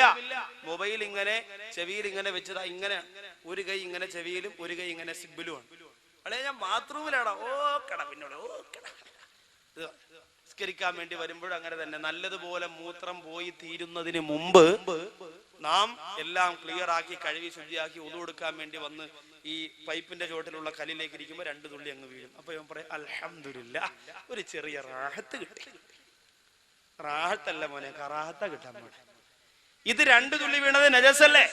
നിന്റെ വസ്ത്രത്തിലേക്കാ ഇത് വീണത്. സുജൂദി പോകുമ്പോ ബാക്കിയുള്ള എല്ലാ തുള്ളിയും പോകുമ്പോ സുബ്ഹാന റബ്ബിൽ അഅ്ലാ എന്ത് രസമാണ്, വലിയ ആശ്വാസമായി. ആലോചിച്ചേ, ഇത് ആർക്ക് വേണ്ടിയുള്ള നിസ്കാരമാണ്? ഇന്ന് ആർക്ക് നേരമില്ല. ബൈക്കിൽ പോണ കണ്ടിട്ടില്ലേ, ചെവിത ഇങ്ങനെ ഞാൻ തടവ തിരിഞ്ഞിട്ട് അങ്ങനെ തിരിയാ ബൈക്കിൽ തല ഇങ്ങനെ. ഇതിനാണ് യഥാർത്ഥത്തിൽ തല തിരിഞ്ഞു എന്ന് പറയാം. ഇതാണ് തല തിരിഞ്ഞത്. സഹോദരിമാർക്ക് വരെ അങ്ങനല്ലേ, വീട്ടിൽ മലക്കറി എരിയുമ്പോഴും മീൻ കണ്ടിക്കുമ്പോഴൊക്കെ ഇങ്ങനെ മത്സ്യം എടുത്ത് ഇന്ന് അയലയാടി കിട്ടിയ തല ഇങ്ങനെ വെച്ചിരിക്കും. മൊബൈൽ ഇവിടെ ഇങ്ങനെ ഫെവിക്കോൾ വാങ്ങിച്ച് തേച്ചങ്ങ് വെച്ചാൽ മതി. മൊബൈൽ എപ്പോഴും ഇങ്ങനെ 24 മണിക്കൂറും ഇങ്ങനെ. നമുക്ക് ആവശ്യത്തിന് വേണം, അത്യാവശ്യത്തിന് വേണം, അതൊക്കെ ശരിയാണ്. പക്ഷെ പള്ളിക്കകം പോലും സുജൂദിലേക്ക് പോകുമ്പോ സൈലന്റ് ആക്കിയ മൊബൈൽ ഇങ്ങനെ ബെല്ല് കത്തി. ഉടനെ പറയാം, അളിയാ നിസ്കാരത്തിലാണ്, സലാം വിട്ടിട്ട് വിളി അസ്സലാമു അലൈക്കും, അല്ലാഹു അക്ബർ. ഇതാരും നമ്മൾ നിസ്കാരത്തിനോട് കാണിക്കുന്ന ഗൗരവക്കുറവാണ്, ഖൗഫില്ലായ്മയാണ് ഞാൻ ഈ പറയുന്നത്. അപ്പൊ ഒന്നാമത്തെ അതാണ്. എല്ലാം ഉണ്ട്, പക്ഷെ നിസ്കാരമില്ല. എല്ലാ കാര്യത്തിലും മിടുക്കനാണ്, പക്ഷെ നിസ്കാരം എന്ന് പറയുന്ന കാര്യമില്ല. അതുകൊണ്ടാണ് ഞങ്ങൾ ഇവിടെ പെട്ടുപോയത് എന്ന് നരകത്തിന്റെ 5ാമത്തെ കവാടത്തിൽ കിടക്കുന്ന മനുഷ്യർ പറയുന്നു. എന്നാൽ നരകത്തിൽ കടന്നുപോയ, സഖറിൽ കടന്നുപോയവര് രണ്ടാമത് പറയുന്നവരെന്തെന്നറിയോ? ലം നകുനു തീമുൽ മിസ്കീൻ. ഞങ്ങളുടെ രണ്ടാമത്തെ കാരണം എന്തെന്നറിയോ? സഖർ എന്ന് പറയുന്ന ഏറ്റവും ഭയാനകരമായ നരകത്തിന്റെ 5ാമത്തെ കവാടത്തിൽ കടന്ന ഒന്നാമത്തെ കാരണം നിസ്കാരമില്ലാത്തതാണെങ്കിൽ രണ്ടാമത്തെ കാരണം എന്തേ? ലം നകുനു തീമുൽ മിസ്കീൻ. പാവപ്പെട്ടവർക്ക് ഞങ്ങളാരും ഭക്ഷണം കൊടുക്കൂല. പാവപ്പെട്ടവർക്ക് ഒരു നേരത്തെ ഭക്ഷണം നമ്മൾ കൊടുക്കൂല. ആ പരിപാടി ഞങ്ങൾക്കില്ല. അല്ലാഹു കാത്തുരക്ഷിക്കട്ടെ. നുസ്റത്തുൽ അനാമിന്റെ പ്രിയപ്പെട്ട സഹോദരങ്ങൾ ഈ പരിപാടി നടത്തുമ്പോ പലരും പറഞ്ഞില്ലേ, ഇവിടെ തഴവേല് പാവപ്പെട്ടവരില്ല, തഴവേല് പാവപ്പെട്ടവരില്ല. നിങ്ങൾ ആർക്കാണ് പണപ്പിരിവ് നടത്തുന്നത്? നിങ്ങൾക്ക് പുട്ടടിക്കാനല്ലേ? പ്രിയപ്പെട്ടവരെ, ഒരൊറ്റ രാത്രി കൊണ്ട് നിന്നെ പാവപ്പെട്ടവരിൽ ഏറ്റവും ചെറിയ പാവപ്പെട്ടവനാക്കാൻ അള്ളാന് കഴിവുണ്ട് കേട്ടോ. അത് നമ്മൾ ആരും മറക്കല്ലേ. പ്രിയപ്പെട്ടവരെ, കിളിമാനൂർ പാപ്പാലയം എന്ന് പറയുന്ന സ്ഥലത്ത് മരണപ്പെട്ടു പോയ ഒരു സഹോദരൻ, കല്യാണത്തിന്റെ മണവറയ്ക്കകത്താണ് ആ സഹോദരന്റെ കഫം പൊതിഞ്ഞത്. മണവറയുടെ അകത്ത് വെച്ചാണ് ആ സഹോദരന്റെ കഫം പുടവ പൊതിഞ്ഞത്. ഞാനാണ് ആ വീട്ടിലേക്ക് മയ്യത്ത് പൊതിയാൻ വേണ്ടി ചെന്നത്. വളരെ സങ്കടം തോന്നി. 30 വയസ്സിനകത്ത് പ്രായമുള്ള സഹോദരനാണ്. കല്യാണം കഴിഞ്ഞിട്ട് 3 മാസമേ ആയുള്ളൂ. എന്തേ? വരുന്നവരൊക്കെ പറയുകയാണ്, യവനിതിന്റെ വല്ല കാര്യമുണ്ടായിരുന്നോ? ഞാൻ ചോദിച്ചു, ഉപ്പാ, ഈ സഹോദരൻ മനഃപൂർവ്വം മരിച്ചതല്ലല്ലോ, അള്ളാന്റെ തീരുമാനമായപ്പോ മരണപ്പെട്ടു പോയതല്ലേ. ആ സമയത്താണ് അവര് പറയുന്നത്, ഉസ്താദേ, ഇവന് മാരകമായ രോഗമായിരുന്നു, 3 വർഷത്തിൽ കൂടുതൽ ജീവിച്ചിരിക്കൂലാന്ന് 2 വർഷത്തിന് മുമ്പ് RCCയിലെ, തിരുവനന്തപുരം RCCയില് വിദഗ്ധനായ ഡോക്ടർ സർട്ടിഫിക്കറ്റ് കൊടുത്ത രോഗത്തിനുടമയായിരുന്നു യവൻ. പിന്നെന്തിനാണ് പെണ്ണ് കെട്ടാൻ പോയത്? പിന്നെന്തിനാണ് നിക്കാഹിന് പോയത്? ആ പെണ്ണിന്റെ ജീവിതവും നശിച്ചു പോയില്ലേ എന്ന് പറഞ്ഞുകൊണ്ടവര് കരയുമ്പോൾ, ആ അടക്കമെല്ലാം കഴിഞ്ഞ് ആ വീട്ടിലേക്ക് വന്നു. പ്രിയപ്പെട്ട സഹോദരന്റെ മരണപ്പെട്ടു പോയ സഹോദരന്റെ ഭാര്യയെ വിളിച്ച് കാര്യം തിരക്കിയപ്പോ, ഇയാൾക്ക് രോഗമായിരുന്നോ എന്ന് നീ അറിഞ്ഞായിരുന്നോ എന്ന് ചോദിക്കുമ്പോ കരഞ്ഞുകൊണ്ട് പറയുന്നു, ഉസ്താദേ, എന്റെ വീട്ടില് ഞങ്ങള് 4 പെമ്മക്കളാ. ഞങ്ങള് 4 പെമ്മക്കളായിരുന്നു ഉസ്താദേ. എനിക്ക് വാപ്പച്ചിയില്ല. എന്റെ ഉമ്മ പ്രസവിച്ചതോടെ വാപ്പച്ചി മരിച്ചുപോയി. എന്റെ ഉമ്മയാണ് എന്റെ 3 യുക്തമാരെയും നിക്കാഹ് ചെയ്യിപ്പിച്ചേക്കാൻ ഓടി നടന്നത്. എല്ലാ പള്ളികളിലും പോകുമായിരുന്നു. ഒരുപക്ഷെ നമ്മുടെ ജുമഅത്ത് പള്ളിയുടെ മുമ്പിൽ വരെയും വന്നിട്ടുണ്ടാവും. നമ്മൾ അറിയില്ലല്ലോ, നമുക്ക് നേരമില്ലല്ലോ. ജുമാ നിസ്കാരം കഴിഞ്ഞ സലാം വീട്ടിയിട്ട് ദുനിയാവിന്റെ കാര്യത്തിനിറങ്ങി ഓടുമ്പോ കർച്ചീപ്പും പിരിച്ചു മുമ്പിലിരിക്കുന്നവരെ ശ്രദ്ധിക്കാൻ പലപ്പോഴും നമുക്ക് സമയം കിട്ടാറില്ലല്ലോ. അങ്ങനെ ആ പെങ്ങള് പറയുന്നു, എന്റെ 3 ഇത്തച്ചിമാരെയും എന്റെ ഉമ്മയാണ് കഷ്ടപ്പെട്ടുകൊണ്ട് ഓരോ പള്ളികളിൽ പോയി ഓരോരുത്തരെയും കണ്ടു പണപ്പിരിവ് നടത്തിയിട്ട് നിക്കാഹ് ചെയ്യിപ്പിച്ചത്. അങ്ങനെ എന്റെ ഉമ്മ ഒരുപാട് കഷ്ടപ്പെട്ട് ജീവിച്ചവരാണ്. നമ്മളൊക്കെ രാത്രി കിടക്കുമ്പോ ഉമ്മ അടുത്തു വന്നിരുന്നു പലപ്പോഴും കരയാറുണ്ട്. അവസാനം എന്റെ നിക്കാഹിന്റെ സമയമായപ്പോ ഉസ്താദേ എന്റെ ഉമ്മിച്ചാന്റെ കാല് മുറിച്ചു. ഷുഗർ ബാധിച്ചുകൊണ്ട് എന്റെ ഉമ്മാന്റെ കാല് മുറിച്ചു. മറ്റേ കാലും സുഖമില്ലാത്തത് കൊണ്ട് ഇനി വടിവിണ്ട് പോലും നടക്കാൻ പാടില്ല എന്ന് ഡോക്ടർ പറഞ്ഞു. അങ്ങനെ എന്റെ ഉമ്മ ഒറ്റപ്പെട്ടുകൊണ്ട് വീടിനകത്ത് കഴിഞ്ഞു. ഉസ്താദേ എന്നും എന്റെ മുഖത്ത് നോക്കിയിട്ട് ഉമ്മ പറയും, നീ ഭാഗ്യം കെട്ടവളാണ് പെണ്ണേ, നിന്നെ പ്രസവിച്ചതിന്റെ അന്ന് വാപ്പ മരിച്ചില്ലേ, നിന്റെ നിക്കാഹിന് സമയമായപ്പോ എന്റെ കാല് പോയില്ലേ, ഇനി എങ്ങനെയാണ് മോളെ പുര നിറഞ്ഞു നിൽക്കുന്ന നിന്നെ പറഞ്ഞു വിടുക എന്ന് ചിന്തിച്ചുകൊണ്ട് പൊട്ടിക്കരഞ്ഞപ്പോ ഉസ്താദേ ഒരുപാട് ദിവസം ഞാൻ മനസ്സുകൊണ്ട് ആത്മഹത്യ ചെയ്യാൻ ആഗ്രഹിച്ചു പോയതാണ്. പക്ഷേ ഈമാനില്ലാതെ മരിച്ചുപോയി നരകം കിട്ടുമെന്ന് പേടിച്ചുകൊണ്ടാണ് അത് ചെയ്യാത്തത്. അവസാനം എന്നോടൊരു സുഹൃത്ത് വന്നു പറഞ്ഞു, പെണ്ണേ സ്ത്രീധനം വേണ്ട, കൈമണി വേണ്ട, അച്ചാരം വേണ്ട, ഒരു നിക്കാഹിന് ഒരുങ്ങിക്കോ, ചെറുക്കനെ കണ്ടിഷ്ടപ്പെട്ടാൽ 1 രൂപ പോലും വാങ്ങാതെ നിന്നെ കെട്ടാനൊരുക്കമാണെന്ന് പറഞ്ഞപ്പോ ഞാനത് സമ്മതിച്ചു. അന്ന് എന്നെ കാണാൻ ഈ രോഗം പിടിച്ച സഹോദരനാണ് വന്നത്. കണ്ടിഷ്ടപ്പെട്ടിട്ട് അവസാനം എന്നോട് അയാൾ പറഞ്ഞു, പെണ്ണേ ഏത് സമയത്തും മരിക്കുമെന്ന് ഡോക്ടർ പറഞ്ഞ് ചികിത്സ നിർത്തിയ ശരീരമാണ് എന്റേത്. അതുകൊണ്ട് എപ്പോഴും ഞാൻ മരിച്ചു പോകാ. 3 വർഷം വരെ ഡോക്ടർ ജീവിച്ചിരിക്കാൻ സാധ്യതയുണ്ടെന്ന് പറഞ്ഞെങ്കിൽ പ്രതീക്ഷയൊന്നുമില്ല. അതുകൊണ്ട് കുറഞ്ഞ കാലത്തിനിടയ്ക്ക് എനിക്കും നിനക്കുമാരി വിവാഹ ജീവിതത്തിൽ ഏർപ്പെടാ. ഞാൻ മരിച്ചാൽ എനിക്ക് വേണ്ടി ദുആ ചെയ്യുന്ന ഒരു ഭാര്യ, അള്ളാന്റെ അനുഗ്രഹം കൊണ്ടൊരു കുഞ്ഞിനെ തന്നാ എനിക്ക് വേണ്ടി ദ്വാരക്കുന്ന ഒരു കുഞ്ഞ്, ഇതാണ് എന്റെ ആഗ്രഹം, നിനക്ക് നിക്കാഹിന് സമ്മതമാണോ എന്ന് ചോദിച്ചപ്പോ ആ പെണ്ണു പറയും, ഉസ്താദേ എന്റെ ഉമ്മയോട് പറയാറ്, എന്റെ ഇത്തമാരോട് രോഗത്തിന്റെ കാര്യം പറയാറ്, ആരോടും പറയാറ്, അള്ളാഹു ചിലപ്പോ രോഗം മാറ്റിക്കൊടുത്തെങ്കിലോ എന്ന് പറഞ്ഞ് കണ്ണീരോടെ ദുആ ചെയ്ത് ഞാൻ ആ നിക്കാഹിന് സമ്മതം മൂളി. ഉസ്താദേ അവിടെയും അള്ളാഹു എന്നെ തോൽപ്പിച്ചു കളഞ്ഞല്ലോ. 3 വർഷം പോയിട്ട് 3 മാസം പോലും എനിക്ക് ആ പ്രിയപ്പെട്ടവന്റെ കൂടെ ജീവിതം നയിക്കാൻ കഴിഞ്ഞില്ലല്ലോ. 3 കോടി രൂപയ്ക്ക് മക്കളുടെ കല്യാണത്തിന് ഭക്ഷണം വെച്ച് വിളമ്പുന്ന പണക്കൊതിയന്മാര് പഠിച്ചോ. ആ പാവപ്പെട്ട പൊന്നുമോള കണ്ണീരുണ്ടല്ലോ, ആ കണ്ണീരിന്റെ ശാപം നമ്മുടെ തലയൊന്ന് പോകൂല പണക്കൊതിയന്മാരെ. അല്ലാഹു എന്നെയും നിങ്ങളെയും കാത്തുരക്ഷിക്കട്ടെ. ഇതിന് ഔസാദ് ബാക്കവി പറയുമ്പോ ഈ സംഘടന എതിർക്കുന്ന ചില ആൾക്കാർ പറയും, ബാക്കവിക്കത് പറയാ ഉസ്താദുമാരാണ് പണം കൊണ്ട് കല്യാണം നടത്തുന്നത്. എന്റെ പ്രിയപ്പെട്ടവരാണ്, എന്റെ മുമ്പിൽ ഇന്നലെയും ഇന്നുമായി നിറഞ്ഞിരിക്കുന്നവരോട് ഞാൻ പറയുകയാണ്, എന്റെ കുടുംബ ജീവിതം നിങ്ങൾക്ക് പരിശോധിക്കാ. വാപ്പ മരിച്ചുപോര പാവപ്പെട്ട സൗന്ദര്യമില്ലാത്ത 4-5 പെൺമക്കളെ കൊണ്ട് പൊറുതിമുട്ടിപ്പോര കുടുംബത്തിൽ നിന്ന് ഒരു പെൺകുട്ടിയാണ് നൗസാദ് ബാക്ക വിവാഹം കഴിച്ചത്. ഇതെന്തിനാണ് ഞാൻ നിങ്ങളോട് പറയുന്നതെന്നറിയോ? ഇതെന്തിനാണ് പറയുന്നതെന്നറിയോ? എന്റെ ശബ്ദം കേൾക്കാൻ ഓടിയെത്തിയ എന്റെ പ്രിയപ്പെട്ട ചുണക്കുട്ടന്മാരുടെ മനസ്സിന്റെ അകത്ത് പാവപ്പെട്ടവരോടൊരു കനിവ് തോന്നാ, സാധുക്കളോടൊരു കനിവ് തോന്നാൻ വേണ്ടിയാ പറയുന്നത്. ബാക്കിയുള്ള 2 കാര്യങ്ങൾ കൂടി പെട്ടെന്നൊന്ന് പറയാനുണ്ട്.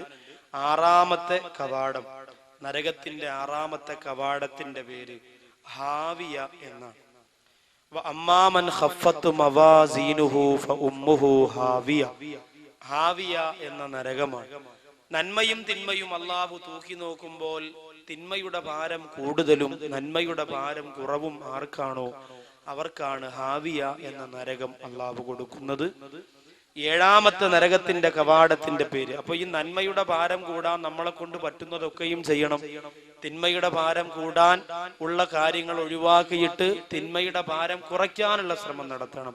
അള്ളാഹുവിന്റെ പള്ളിക്കകത്തിരുന്ന് സംസാരിക്കുന്നത് തിന്മയുടെ ഭാരം കൂട്ടും. ഇന്ന് പള്ളിക്കകത്ത് വളഞ്ഞിരുന്നാണ് രാഷ്ട്രീയ ചർച്ച, പള്ളിക്കകത്ത് വളഞ്ഞിരുന്നാണ് വസ്തു കച്ചവടം. ഇനി മറ്റേ വസ്തു എന്തരാടെ, ഇതിന്റെ എന്തരാടെ, 50,000 ഇങ്ങോട്ട് താടെ, 25,000 അങ്ങോട്ട് താടെ, ഇതൊക്കെ പള്ളിക്കകത്തിരുന്ന ഇത് നാളെ അള്ളാഹുവിന്റെ പരലോകത്ത് നന്മ തിന്മ തൂക്കുമ്പോൾ തിന്മയുടെ ഭാരം ഒരുപാട് കൂടുന്നതിന് കാരണമാകും. അള്ളാഹു അനുഗ്രഹിക്കട്ടെ.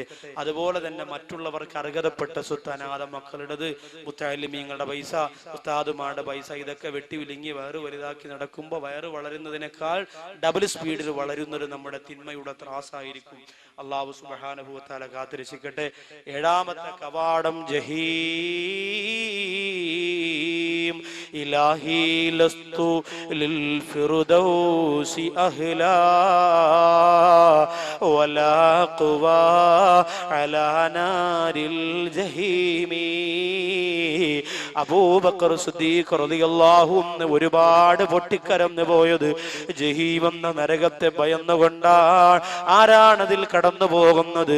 വല്ലദീന കഫറൂ വകദബൂ ബിആയാതിനാ ഉലൈക അസ്ഹാബുൽ ജഹീം. അവിശ്വസിക്കുന്നവരും അള്ളാഹുവിന്റെ ദൃഷ്ടാന്തങ്ങളെ വ്യാജമാക്കുന്നവരും ജഹീം എന്ന നരകത്തിന്റെ ഉടമകളാണ്. അള്ളാഹു കാത്തുരക്ഷിക്കുമാറാകട്ടെ.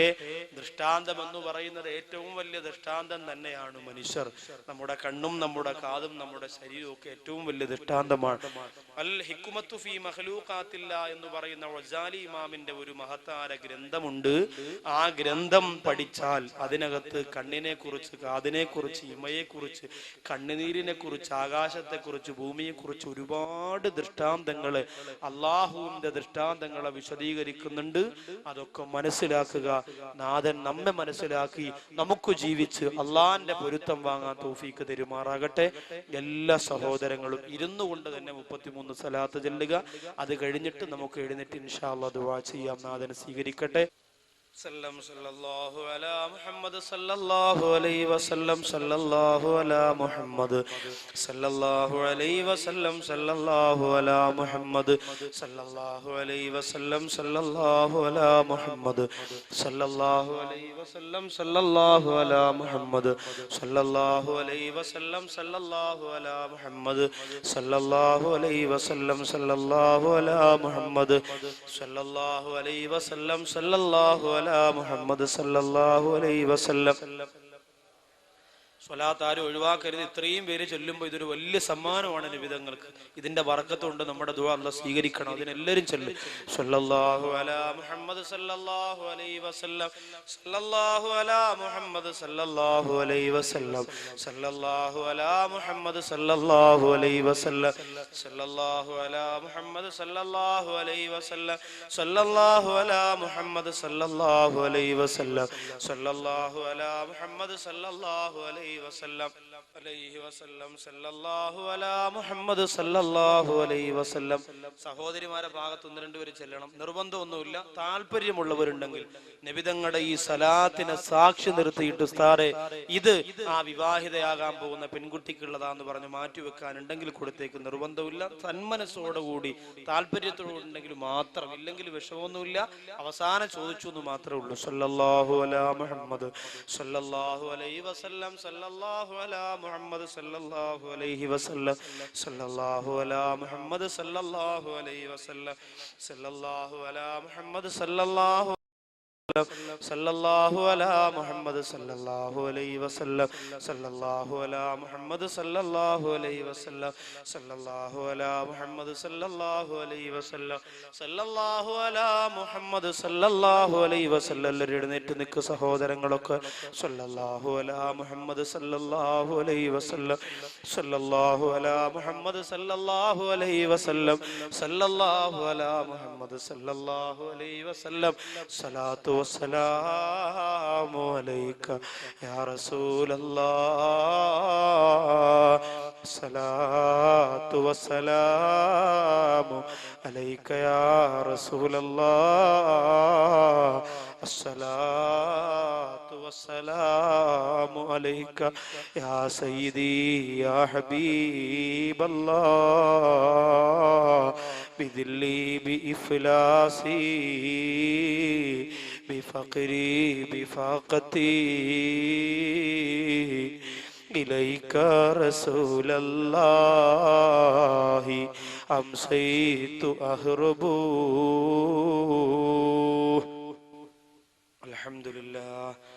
الحمد لله رب العالمين. اللهم صل على سيدنا محمد وعلى آل سيدنا ومولانا محمد.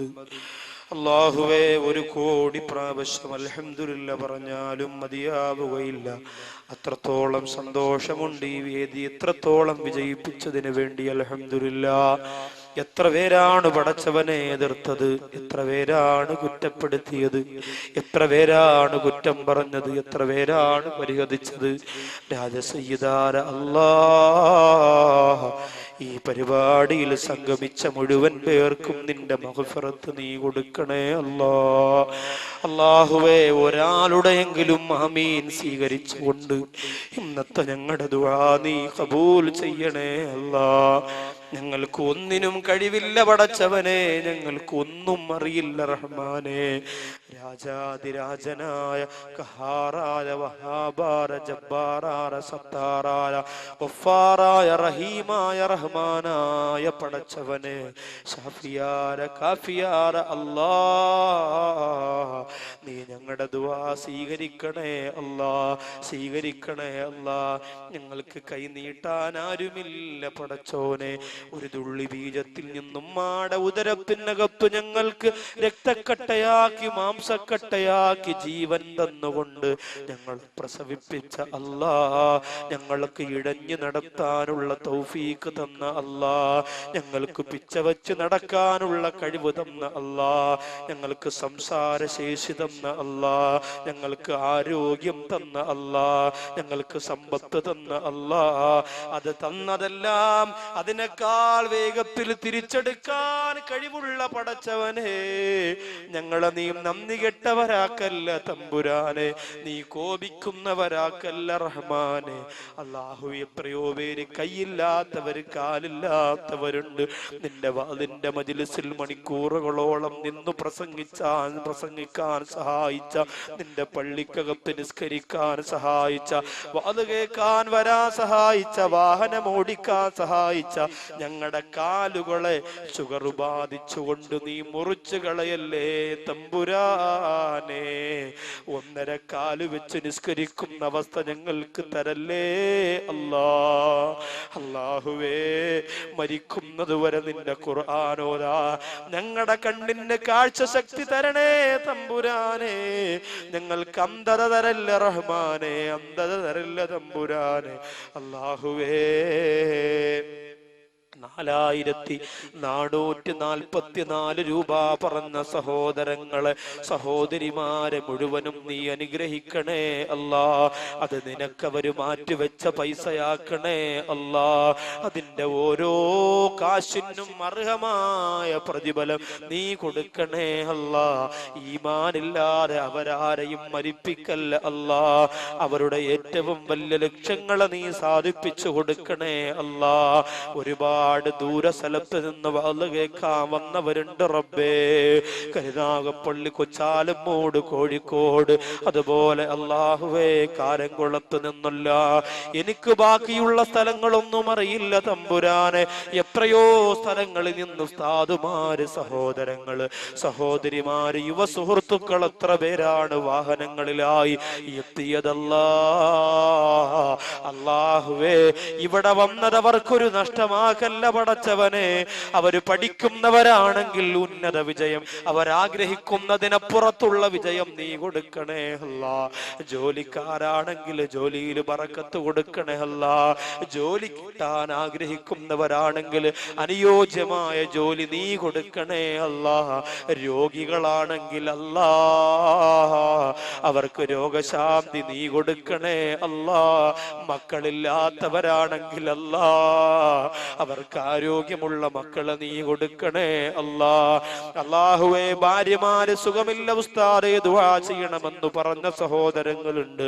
ആ ഭാര്യമാരുടെ കാലിന്റെ വേദന, കയ്യുടെ വേദന, നടുവേദന, തലവേദന, വയറുവേദന, അല്ലാഹുവേ എന്തൊക്കെ വേദനകളാണ് നമ്മുടെ പാവപ്പെട്ട സഹോദരിമാർക്കുള്ളത്.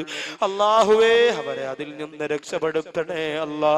ഈ മജ്ലിസിൽ വന്ന ഒരാൾക്കും, ഈ ശബ്ദം ശ്രവിച്ച കുടുംബത്തിലെ ഒരാൾക്കും അത്തരം രോഗങ്ങൾ നീ കൊടുക്കല്ല തമ്പുരാനെ.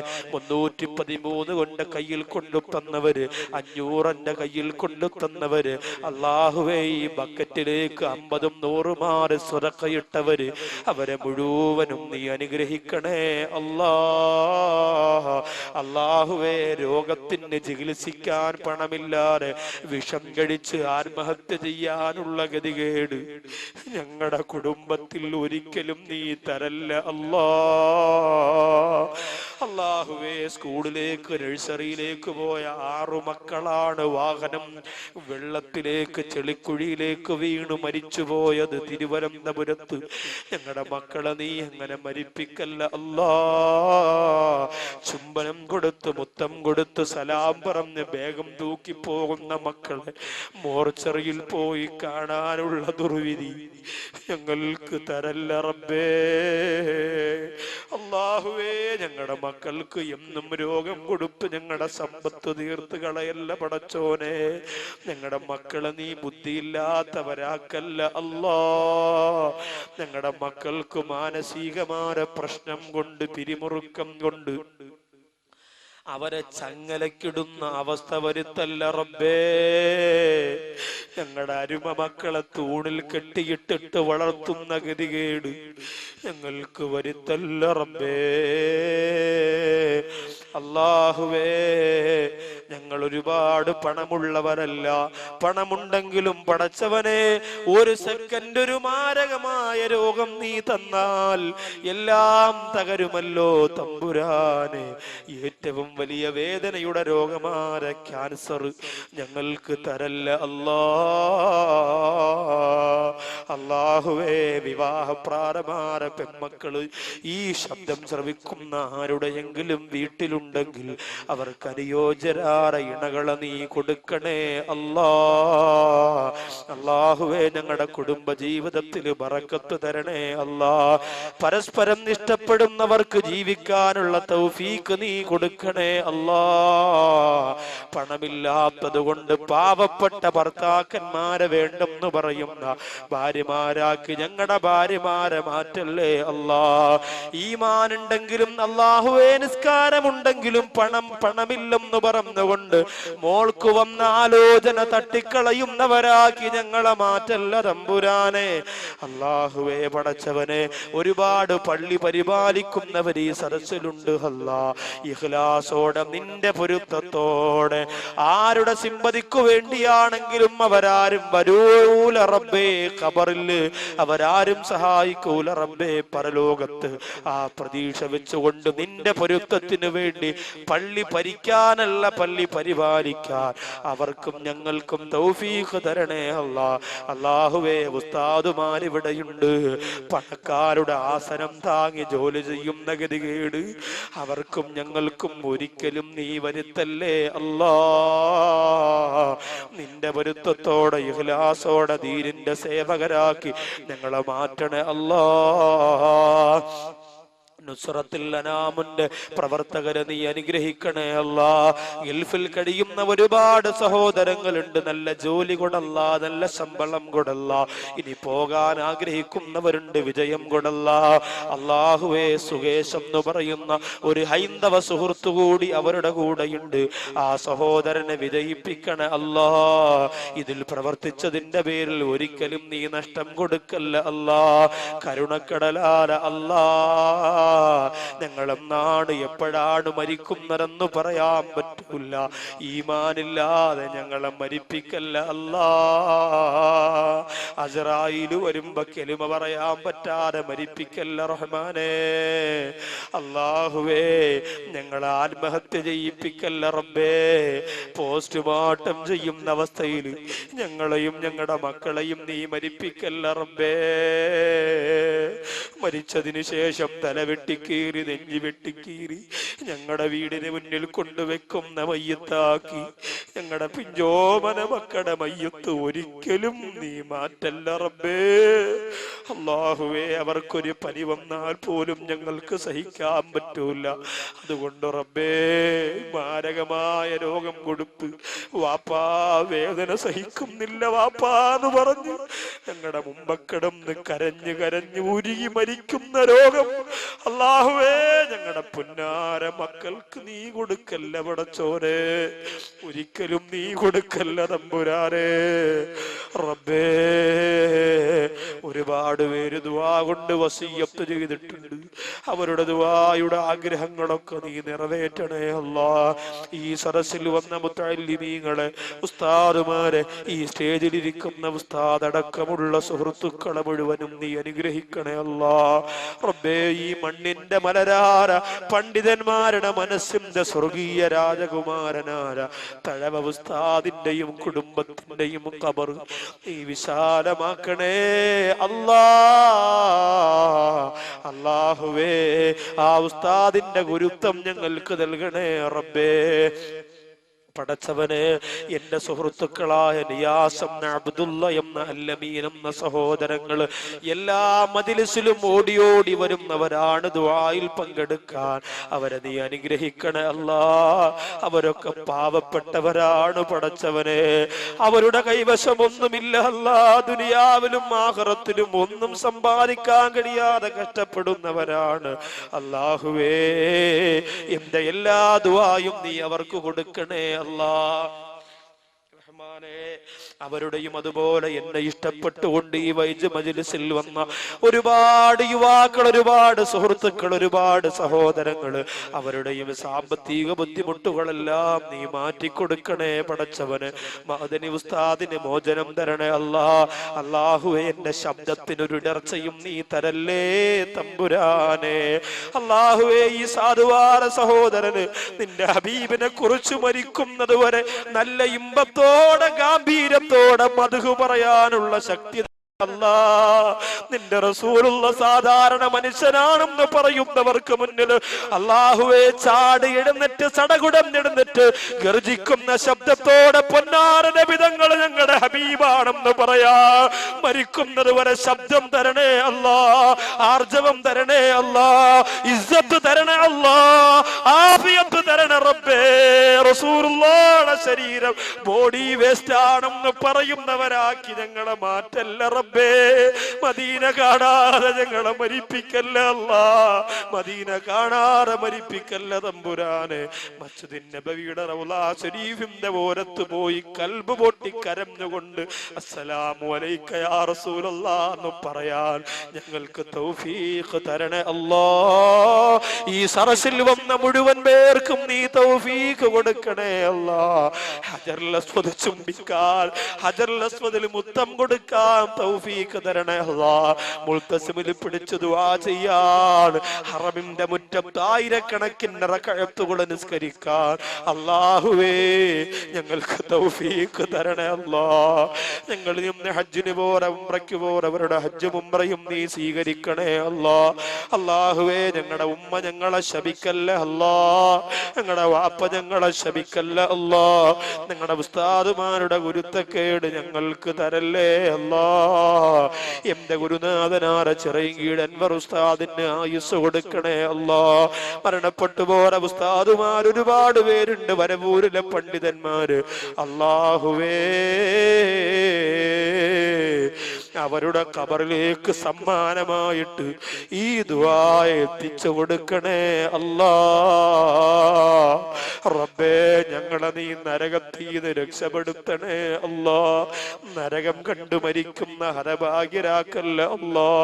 അസ്രായീൽ വരുമ്പോ നിലവിളിക്കുന്നവരാക്കല്ല അല്ലാ. ഖബറിന്റെ അകത്ത് തീ കൊണ്ട് നിറയ്ക്കല്ലേ അല്ലാ.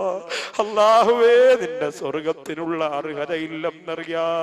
എങ്കിലും ഈ സ്വർഗത്തിൽ സ്വർഗത്തിന്റെ വേദിയിലിരുന്ന് കരയുന്ന കണ്ണുനീര് കണ്ടിട്ട് ഞങ്ങൾക്ക് സ്വർഗം കണ്ടു മരിക്കാനുള്ള മഹാഭാഗ്യം തരണേ അല്ലാ, തരണേ അല്ലാ.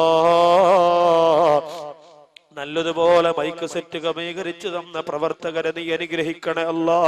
അല്ലാഹുവേ, നല്ല ലക്ഷ്യത്തോടെ ഇഖ്ലാസോടെ ആരല്ല പ്രഭാഷണ കാസറ്റുകൾ വാങ്ങി വീട്ടിൽ കൊണ്ടുപോയി ഭാര്യയ്ക്കും മക്കൾക്കും ഇട്ടുകൊടുത്ത് കണ്ണീരോടെ റസൂലുള്ളാഹിയുടെ വഫാത്ത് കേട്ട് കരയുന്നുവോ, മക്കളുടെയും മാതാപിതാക്കളുടെയും ബാധ്യത കേട്ട് ദുആ ചെയ്ത് കരയുന്നുവോ, അല്ലാഹുവേ ആ കുടുംബത്തിലല്ല നിന്റെ പ്രത്യേകമായ സഹായം നീ കൊടുക്കണേ അല്ലാ, നീ കൊടുക്കണേ അല്ലാ, നീ കൊടുക്കണേ അല്ലാ.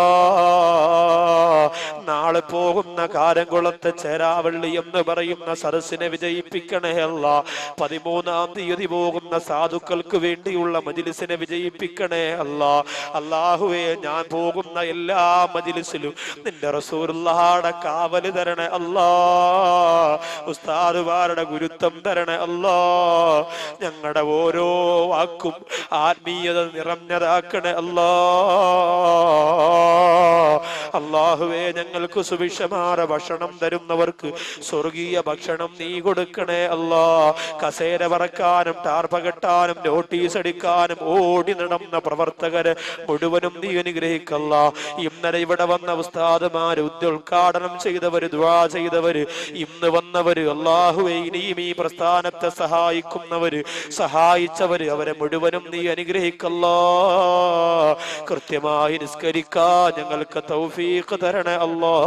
ബിഹഖി സല്ലല്ലാഹു അലാ മുഹമ്മദ് മുഹമ്മദ് സല്ലല്ലാഹു അലൈഹി വസല്ലം. അല്ലാഹുമ്മ സല്ലി അലാ മുഹമ്മദ്. അൽഹംദുലില്ലാഹ്. എല്ലാവരും ദുആ ചെയ്യ്.